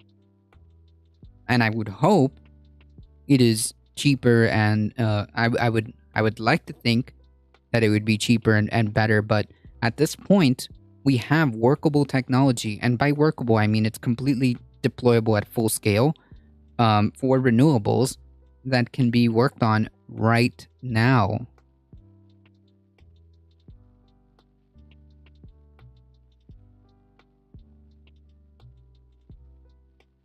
Though it might have caused life-threatening mudslides and floods in the area. Now for a climate study. A study from the Weizmann Institute of Sciences in Israel has determined that climate change has already intensified storms in the southern hemisphere to a level researchers didn't expect to see until 2080. The study involved working with researchers around the world to utilize 30 giant computer systems to model and predict climate change. This means that previous models heavily underestimated how much climate change would intensify storms this early on. While it's hard to say climate change caused any particular winter storm, the long-term effects of winter storms show clear climate fingerprints. Its impact on winter storms is important because winter storms, which usually last a few days, are largely responsible for transferring heat from the tropics to the poles. The study found that inaccuracies were due to changes in jet stream.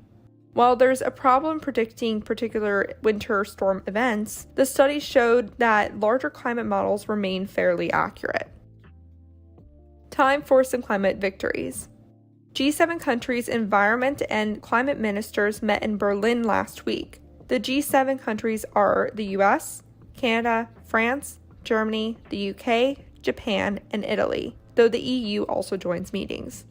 By the end of the visit, the representatives committed to phasing out coal-fueled energy at some point and to largely decarbonize their energy sectors by 2035. Wait, at some point?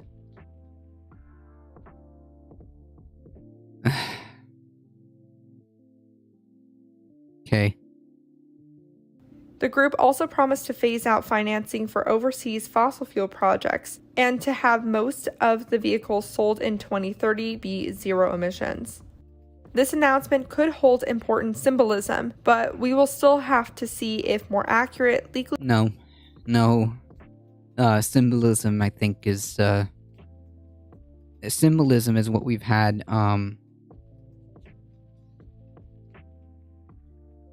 Symbolism is what we've had for decades upon decades. Swooping GTR, how's it going, dudes? Dude, even if they agree to something, they don't do it. Right, exactly. That's my point. Exactly. Symbolism is what we've been doing. Yeah. Won't see an actual switch in nations that primarily use coal, and until such, it's cheaper to build than wind and coal plants. A lot of it's due to subsidies. But the Tories say they will do something, and then they ran to just do what is best for them. Classic Classic conservatism. Legally binding steps are to follow. Here's an example of a more concrete step. Japan promised to phase out funding for fossil fuel projects abroad by the end of this year. Japan probably has the most pressure on it out of any of the other G7 countries because it's the most heavily reliant on coal, with 70% of its energy coming from coal and gas. So this announcement marks a big political shift for the country. Japan is one of the world's largest financiers of offshore fossil fuel projects, providing $10.9 billion a year to fossil fuel projects in other countries from 2018 to 2020. It was the only G7 country that didn't promise to halt offshore fossil fuel financing during the UN climate conference COP26 in November. Japan will also be the G7. Solar panels are not dependent on whether it's cold or hot. Just saying. Can they just agree to universal healthcare and medical pay so I can not feel bad for missing a day of work while in severe pain with a lifelong injury? Nah. Bootstraps!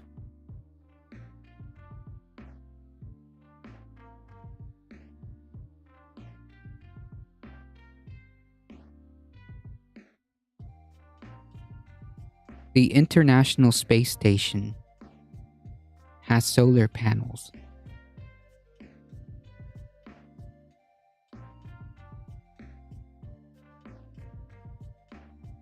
Solar panels will work just fine. President next year, and it says it will prioritize energy policy in its role.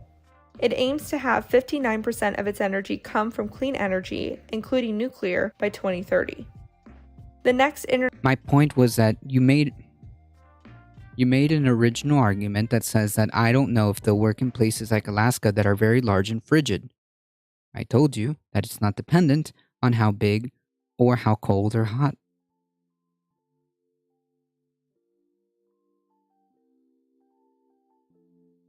international meeting to keep an eye on is the Leaders Summit in June, which will be hosted again in Germany. Germany and the US also recently struck up a climate partnership to shift faster from fossil fuels to clean energy. The countries will work together to develop and deploy clean energy technologies, particularly offshore wind, hydrogen, and zero-emissions vehicles.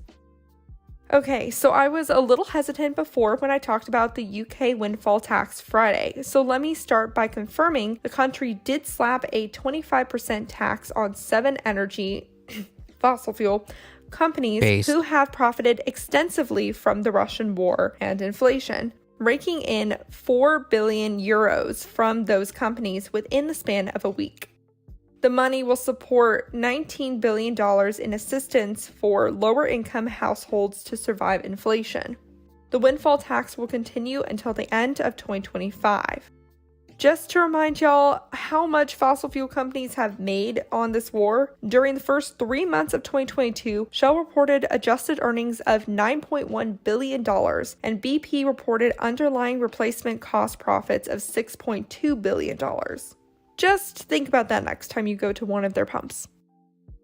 In Australia, the energy giant AGL ditched coal demerger plans and dropped its chief executive and chairman after a campaign by a major stakeholder and tech billionaire forced the company to abandon its restructuring efforts. Basically, AGL, which is Australia's biggest polluter, wanted to turn its coal plants into a new company, likely to be able to remove them from emissions records.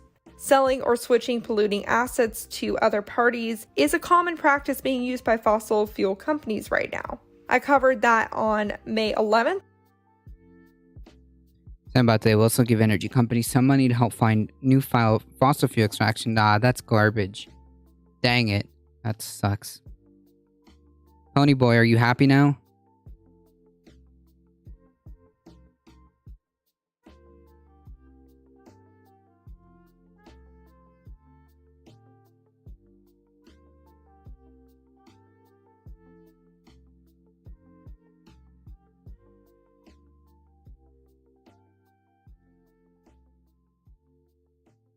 We keep a battery bank for our panels. We applied through our state and they paid for most of the installation and the first 5 batteries for the battery tank. Nice.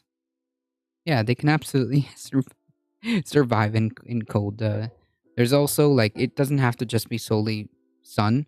There is also wind. It turns out, there are wind farms that are off Anchorage. So yeah, 90% tax reliefs on new oil fields. Yikes! Cringe. Bad. No.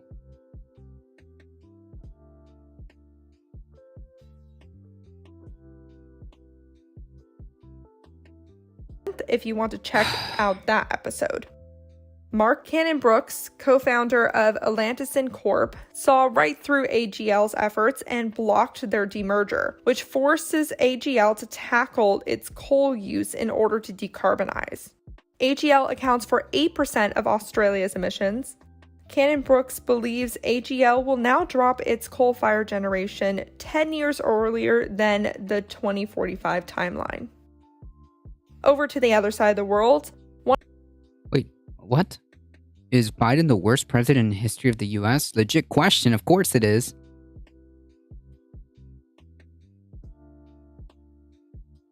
I knew this would be bad, but this is nuts.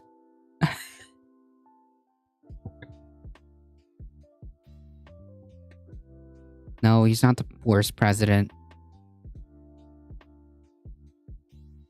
in history, okay?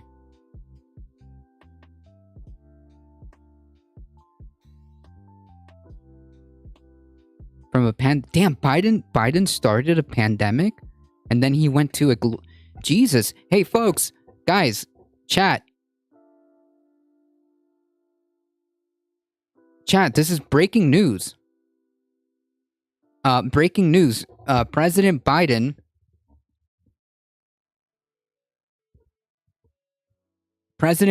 has A, started a pandemic, and B, a global war in a span of what, 2 years or something like that. Carpet packs. Climate is breaking indeed.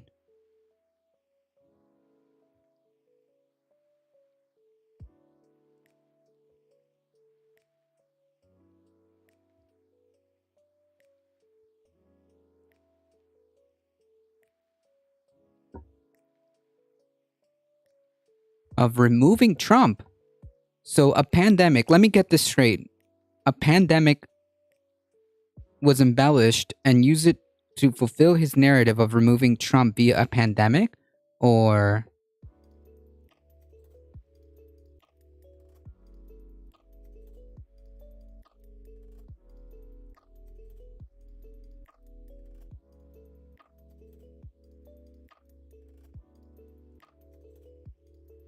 I saw a sign for a house washing service. What? I've heard he's also personally melting down the icebergs to create global warming. Yeah, this is breaking news, guys. Breaking news. Oh, Jesus. In California, during a drought. Has anyone heard of the film 2000 Mules? It's about how the election was rigged. Really? It's a clown, Dinesh D'Souza, making a documentary, creating a fantastical story about how the election was rigged for the umpteenth freaking time. No, none of that is true. Do you know why? Hey, can you answer me this question?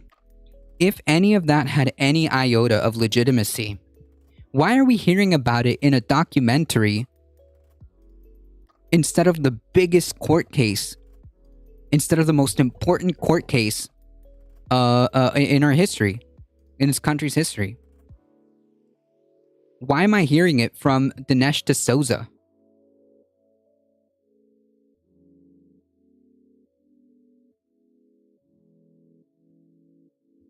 Why am I hearing this from a absolute propagandist? Yes, I know, confirmation bias.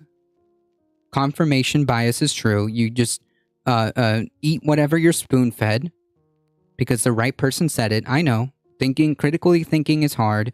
Answering simple questions is hard.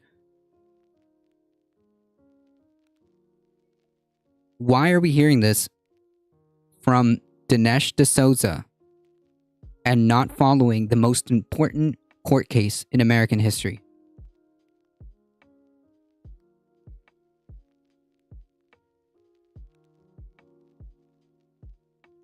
I am living in Trollsville, but you know what?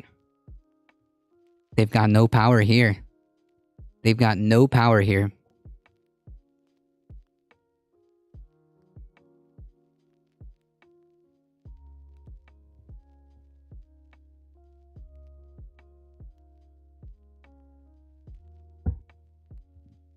Well, let's start with a basic question. Why can't you answer a simple fucking question? Oi! Why are we hearing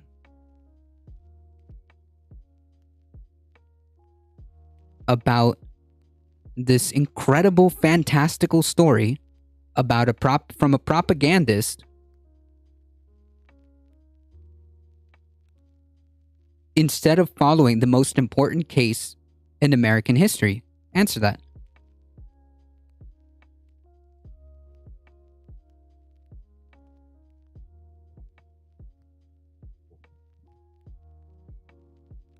Yeah, credentialism is trash. Like, literally no one cares. It's not relevant to the point of the argument. It's not relevant to the point.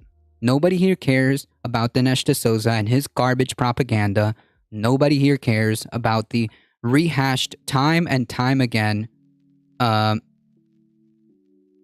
bullshit that has never won a single court case, not a single merit to it.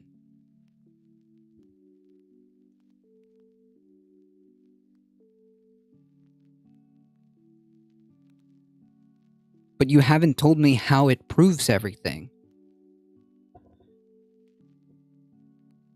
How? How was the thing rigged? How? Can you explain that to me? But explain it to me like I'm an uneducated person. You seem to be uneducated? Who, me? Oh, come on, don't hit me like that.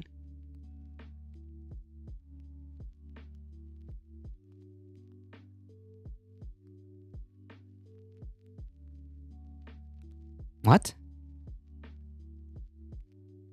Did anybody call Comfortable Superstar racist? Chat, there's definitely a few of you in here. There's definitely a few of you in here. Who called you racist? Can you point out to me which one of you called Comfortable Superstar racist?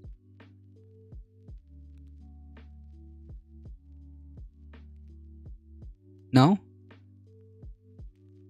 That's interesting. They're not talking about you, Comfortable Superstar, unless you have something to tell us. They were talking about Ponyboy 9mm.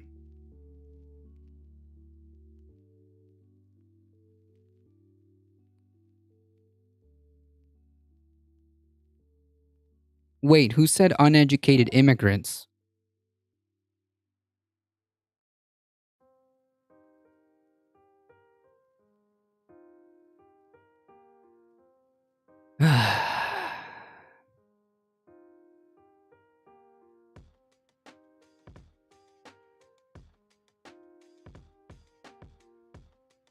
Was it Ponyboy?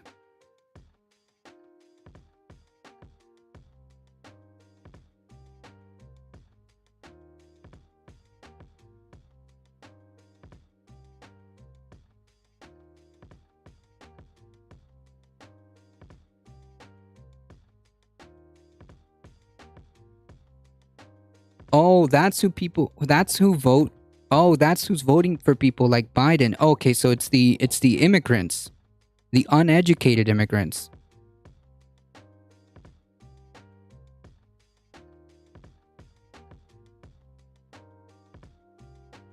Well, I'm neither. Because I was actually born here.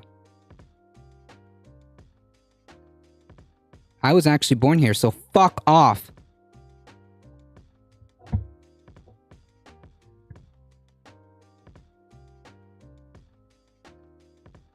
Absolute clown. No, they're not there to answer questions, Salty Bread. They're not. Yeah, this is Tucker Carlson. Wait a minute. Was that a Tucker alt? Was that a Tucker Carlson alt? That was a Tucker Carlson alt. That had to be. We had Tucker Carlson, the man himself, in chat. It is spicy in here, and I'm ready.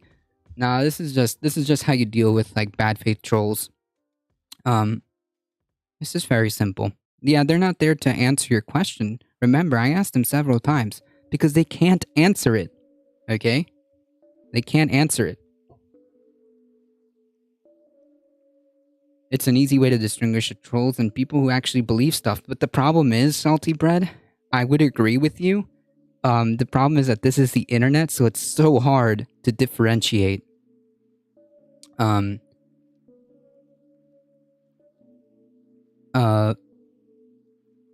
It's so hard to differentiate because they all act the same way. There's like the true believers act like the rehashed NPC 5 talking points. It's the same thing. It's always the same arguments, and none of them can answer simple questions.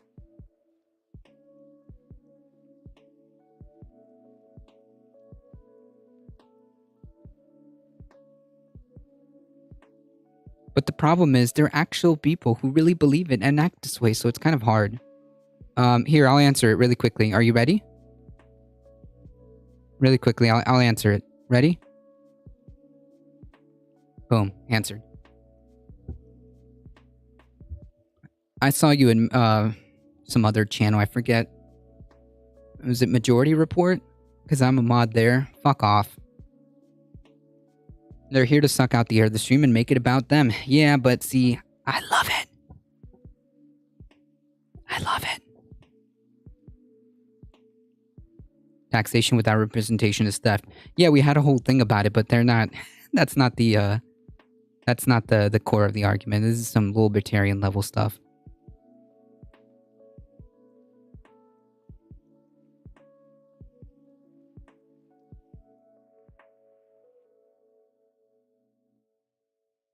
Trump 6 year?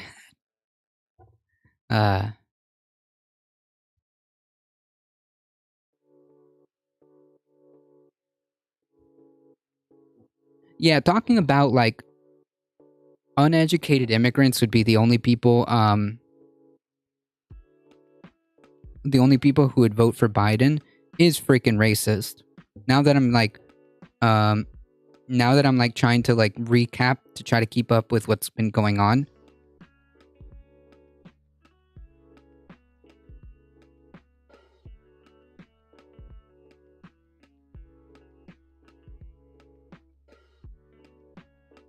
Trolls are fun to have with because they obviously care more than we do, so they're the ones triggering themselves for no reason. Yeah, absolutely. Like, you think I'm not gonna have an opportunity to have some fun?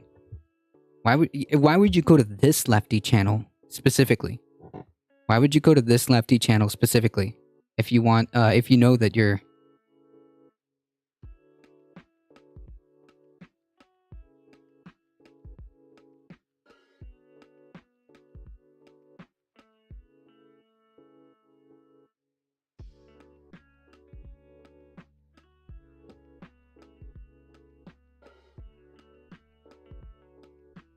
It's neo-feudalist garbage. They want to own people. Yeah. Whew.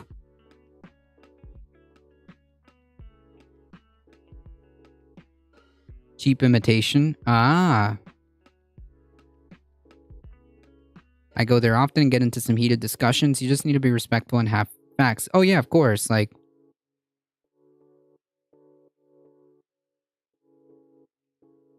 yeah, the whole crux of the show is to like have a discussion. But if you come in here saying like crazy stuff like the entire election was rigged, and then when asked a simple question you can't answer it, and then call all like essentially like painting all like Biden voters uneducated immigrants, like what? All of them? How do you know that? I mean, like, the irony is just lost because like a lot of the uneducated population voted for Trump. The most uneducated population are Trump voters. Like, if you wanna really trade blows with that, but either way, it none of that matters. I think the insinuation is like the racism behind that undertone.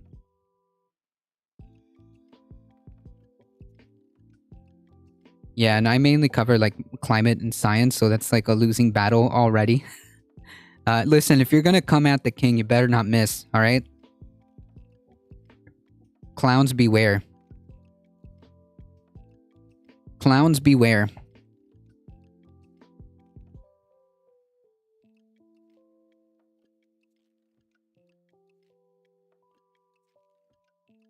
So what you're saying is that voters are stupid no matter the side? No. I'm saying it's an asinine take to have. That was my point. Are you also gonna come in here and try to debate bro me? Because that's not gonna happen. That's not gonna work out for you either.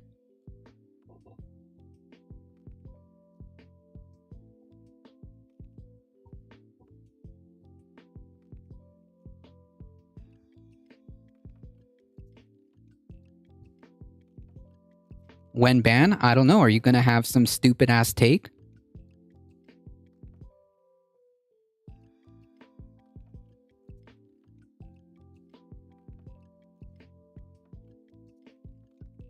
Pining for the ban. They want to collect them all like Pokemon badges.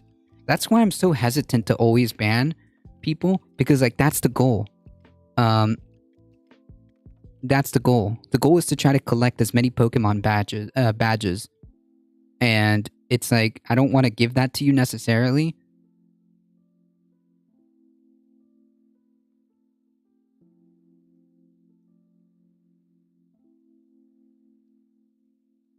I think we might have the same person who decided to mosey on back here for more.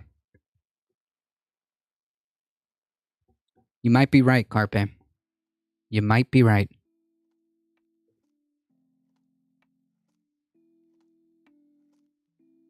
You just literally hate truth. I literally, unironically, unadulterated hatred of truth.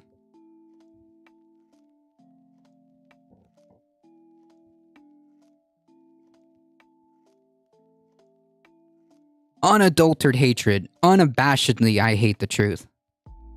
Unabashedly.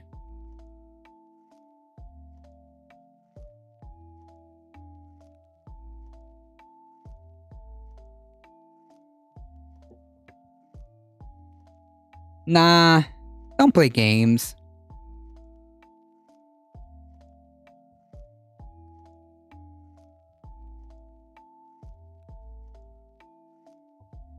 Anyways. One of the world's largest onshore wind projects has just begun in the U.S. state of New Mexico. The project is being overseen by Pattern Energy, which recently created another large New Mexico wind project called Western Spirit to supply electricity to California. The project, called SunSea, is expected to be completed in early 2026. Honestly, after stoking... The implication being I'm doing this for money? Dude, I could have one person watching. I could have one person. I could have nobody watching. I'm doing my thing. I'm doing my thing. This is what I love. Grifting implies that, like, I'm doing it for money and I don't believe the positions that I do. Mayhem hit me with the 200 1-2 punch. Biddies, thank you.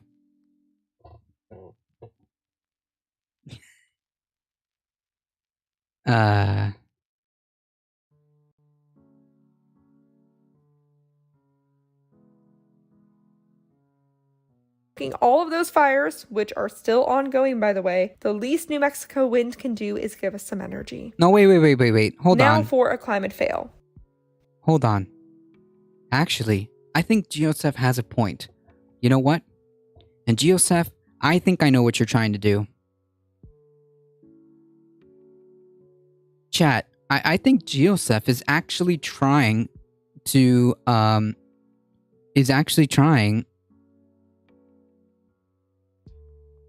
to boost our metrics. As pointed out by the fact that he says that, or they say that we're only at 17, I think that they're actually trying to work hard by continuously engaging with chat to drive up engagement, to try to get our numbers up. I think actually, hold on, I might be wrong, but I think Geosef is just trying to boost this channel by continuing to engage in chat. I think that's what they're trying to do.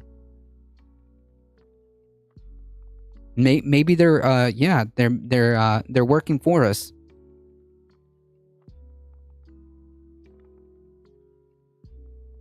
The world's largest tropical wetland, the Pantanal, is being threatened by a new Brazilian waterway project. Geosef is a top For decades, MVP. the wetland Thank has you. been harmed by agriculture Nothing development, fires, says and that drought. you really appreciate. And now Look the at that. Brazilian government wants to make it. Look at that.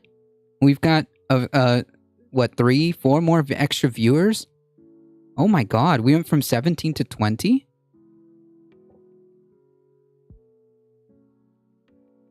Damn, really doing us a favor. Listen, Dr. Dragon Rider, that's between you and me, okay? Dr. Dragon Raider, that's between me and you, alright? Nobody needs to know that. The main shipping channel for the soybean industry. The Pantanal is 37 million acres, which is about 10 times the size of Florida's Everglades, and it flows across Bolivia, Paraguay, and Brazil. Wetlands are very important ecosystems for storing carbon in the ground and protecting coastlines. You're definitely from storm working, that's surges. all. This waterway plan would entail intensive dredging and flow rerouting projects, which would be hugely detrimental to the environment.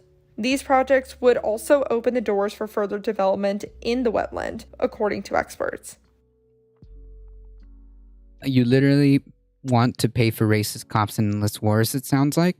Wait, has anybody said that? Has anybody said that? What? I'll keep petting this cute little kitty named Flynn. Yeah, that's how you do it.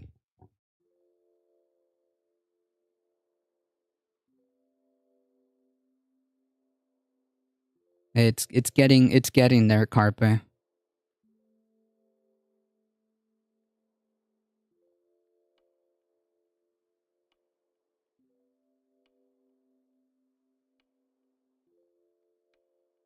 Yeah, we just shared an article about how garbage the police are.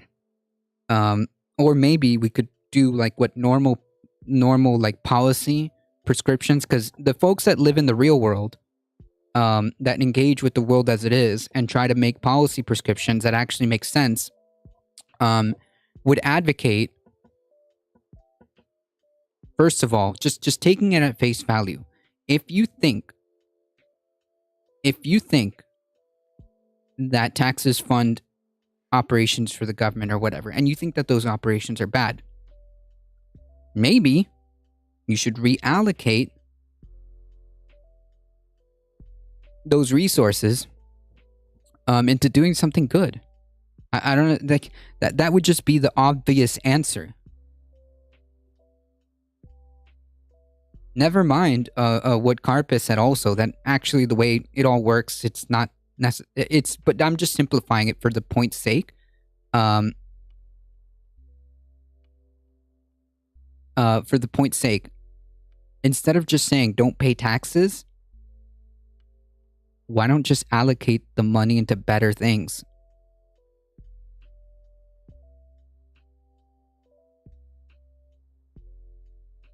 Instead of just yelling taxation is theft.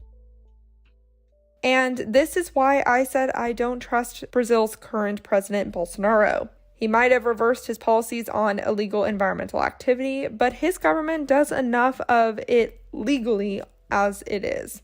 If you don't know what I'm talking about, check out Friday's episode. I want to end today's episode on a developing story out of Colombia. The presidential election there is between two extremes: a leftist former guerrilla who wants to end new oil projects and exploration, and a populist real estate mogul whose political goals remain sort of elusive, but appears to be pro-fossil fuels.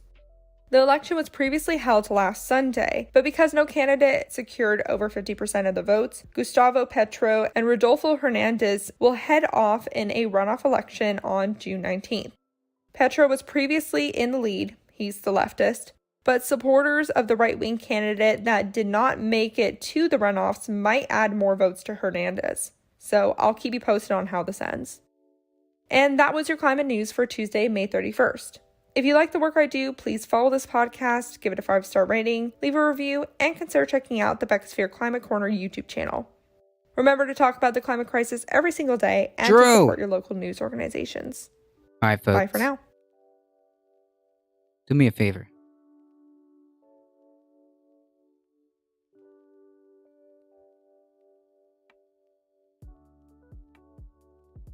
Go on over to the climate recap and get that sub count up, you know?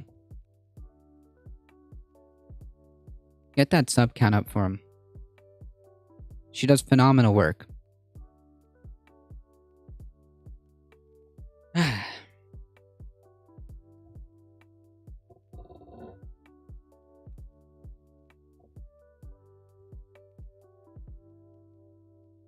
It's always funny how like people are so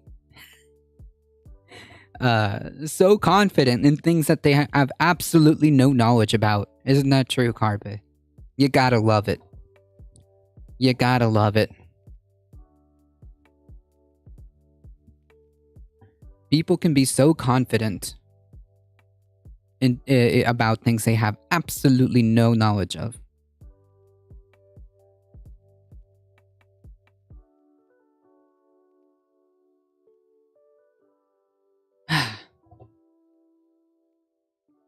Physicists predict Earth will become a chaotic world with dire consequences.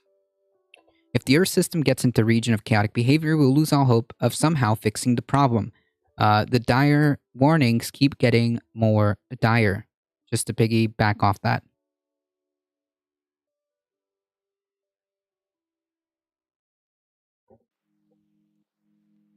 Ma'am at the Waffle, how's it going? You were on the YouTubes? I appreciate that. Thank you.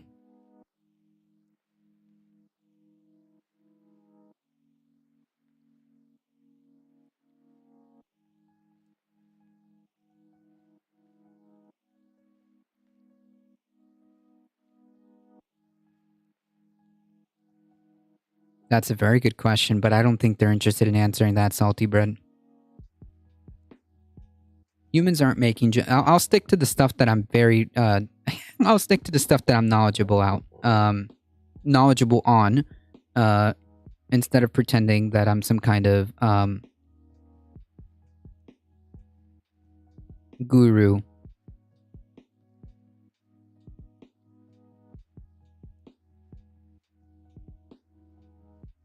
When it comes to how exactly every penny is allocated or not allocated or how it's spread out, I have no idea.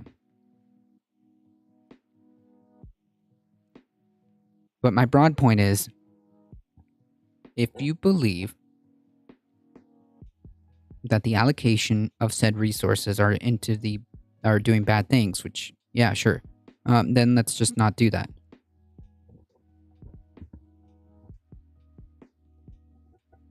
Fed money is spent into existence and taxed out of existence.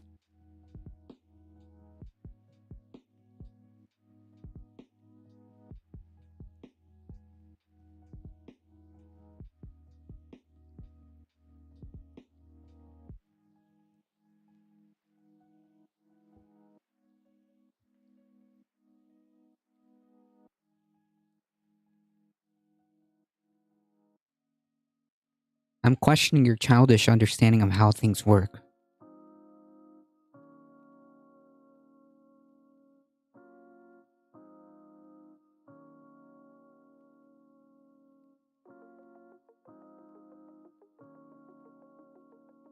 All right, and on to important stuff, because this is actually important.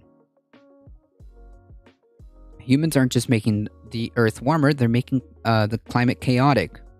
The new research, which was posted on April 21st to the preprint database ARXIV, draws a broad and general picture of the full potential impact of human activity on the climate, and the picture isn't pretty. While the study doesn't present a complete simulation of a climate model, it does paint a broad sketch of where we're heading if we don't curtail climate change and our unchecked use of fossil fuels, according to study authors, the scientists in the Department of Physics and Astronomy at the University of Porto in Portugal. The implications of climate change are well known: droughts, heat waves, extreme phenomena. Study researcher Orfeo Bartolome told Live Science in an email, if the Earth system gets into the region of chaotic behavior, we will lose all hope of somehow fixing this problem. Yikes. Earth periodically experiences massive changes in climate patterns, going from one stable equilibrium to the next. These shifts are usually driven by external factors like changes in Earth's orbit or a massive surge in volcanic activity, but past researchers suggest we're now entering a new phase, one driven by human activity. As human pumps more carbon into the atmosphere, we're creating an Anthropocene era, a period of human-influenced climate systems, and something our planet has never experienced before. In the new study, researchers modeled the introduction of the Anthropocene as a phase transition. Most people are familiar with phase transitions in materials, for instance, when an ice cube changes from a solid to a liquid by melting into water, or when water evaporates into gas. But phase transitions also occur in other systems. In this case, a system is Earth's climate. A given climate provides for regular and predictable seasons and weathers, and a phase transition in the climate leads to a new pattern of seasons and weather. When the climate goes through a phase transition, this means that the Earth is experiencing a sudden and rapid change in patterns. If human activity is the driving phase of transition in Earth's climate, that means we're causing the planet to develop a new set of weather patterns. What those patterns will look like is one of the most pressing problems of climate science. Where is the Earth's climate headed? That depends significantly on how exactly our activity is over the next few decades. Drastically reducing carbon output, for example, would lead to different outcomes than changing nothing at all. Yeah, no kidding. To account for the different trajectories and choices that humanity could make, researchers employed a mathematical tool called the logistic map. The logistic map is great at describing situations where some variables, such as the amount of carbon in the atmosphere, can grow but naturally reaches a limit. For example, scientists often use the logistic map to describe animal populations. Animals can keep giving birth, increasing their numbers, but reach a limit when they consume all the food in their environment or their predators get too hungry and consume them. Our influence on the environment is definitely growing and has been for over a century. But it will naturally reach a limit, according to the researchers. For example, the human population can only grow so large and can only have so many carbon-emitting activities, and pollution will eventually degrade the environment. At some point in the future, carbon output will reach a maximum limit, and the researchers found that a logistical map can capture the future trajectory of that carbon output very well. Yikes.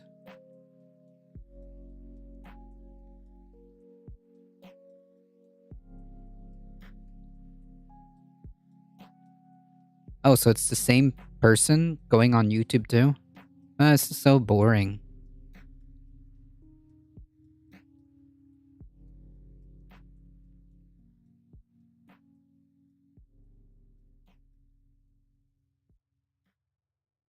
That's right, Fu Manchu. It's a good meme.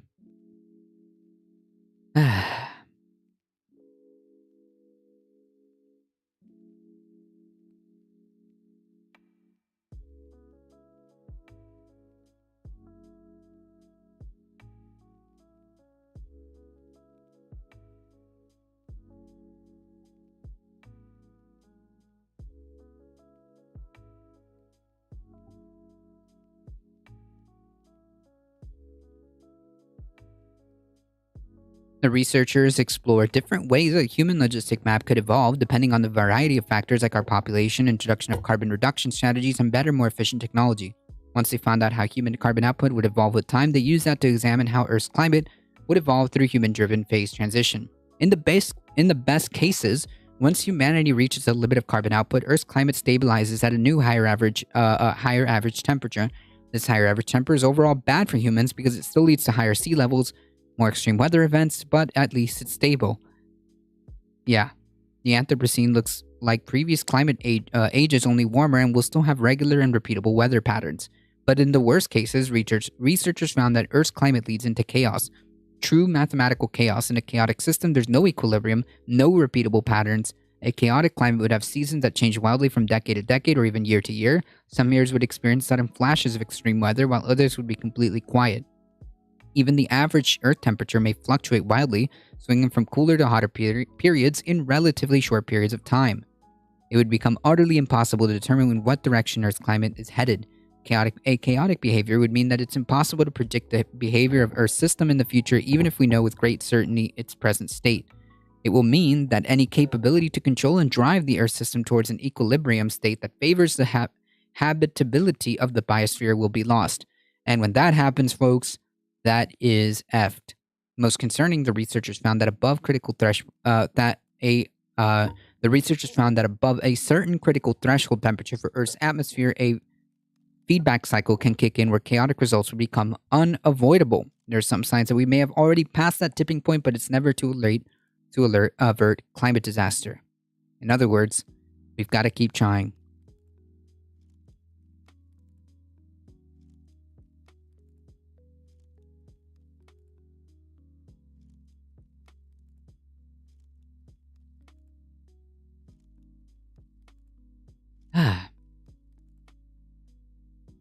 What's all with these fake libertarians? I don't know. They come around sometimes, like crying about the same thing, and I think it's the same two accounts. To be quite honest, it's just boring. Listen, go debate Sam Cedar from the Majority Report, okay? Go call into the Majority Report. Do that, please.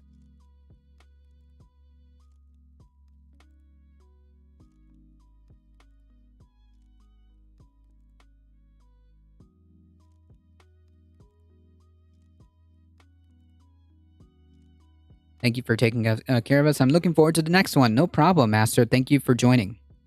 Folks, it is about to get to that time for 11:30. I do got to get going. As always, folks, if you guys enjoyed the content, please hit the follow button. It does help us out. Me thinks that too, all right? That's why I ignored them at this point.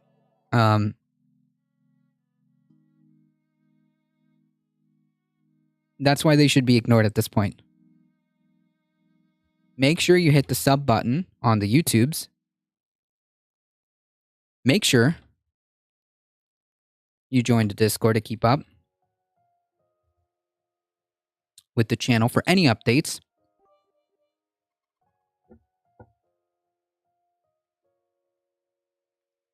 Salty Bread is good. Thank you for the follow. As always, folks, please stay safe.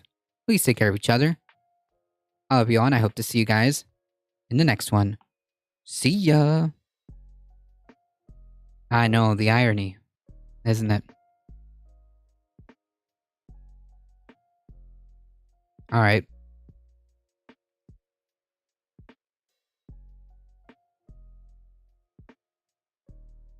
There we go. We don't want to bring any trolls with us on the raid.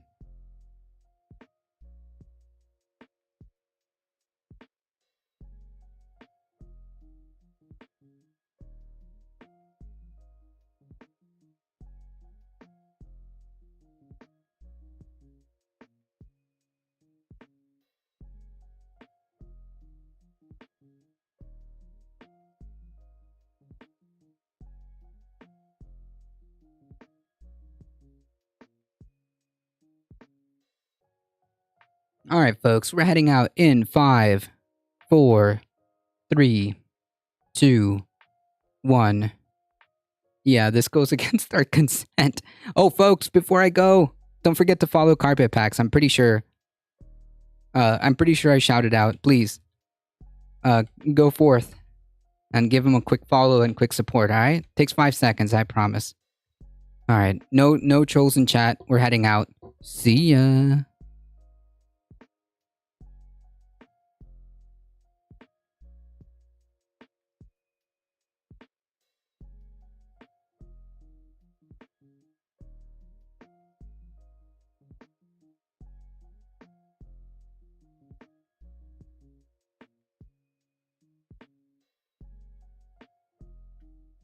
Profit is theft. That's right. Employment and rent are not voluntary. Talk about violation of the NAP, huh? Talk about that. See ya.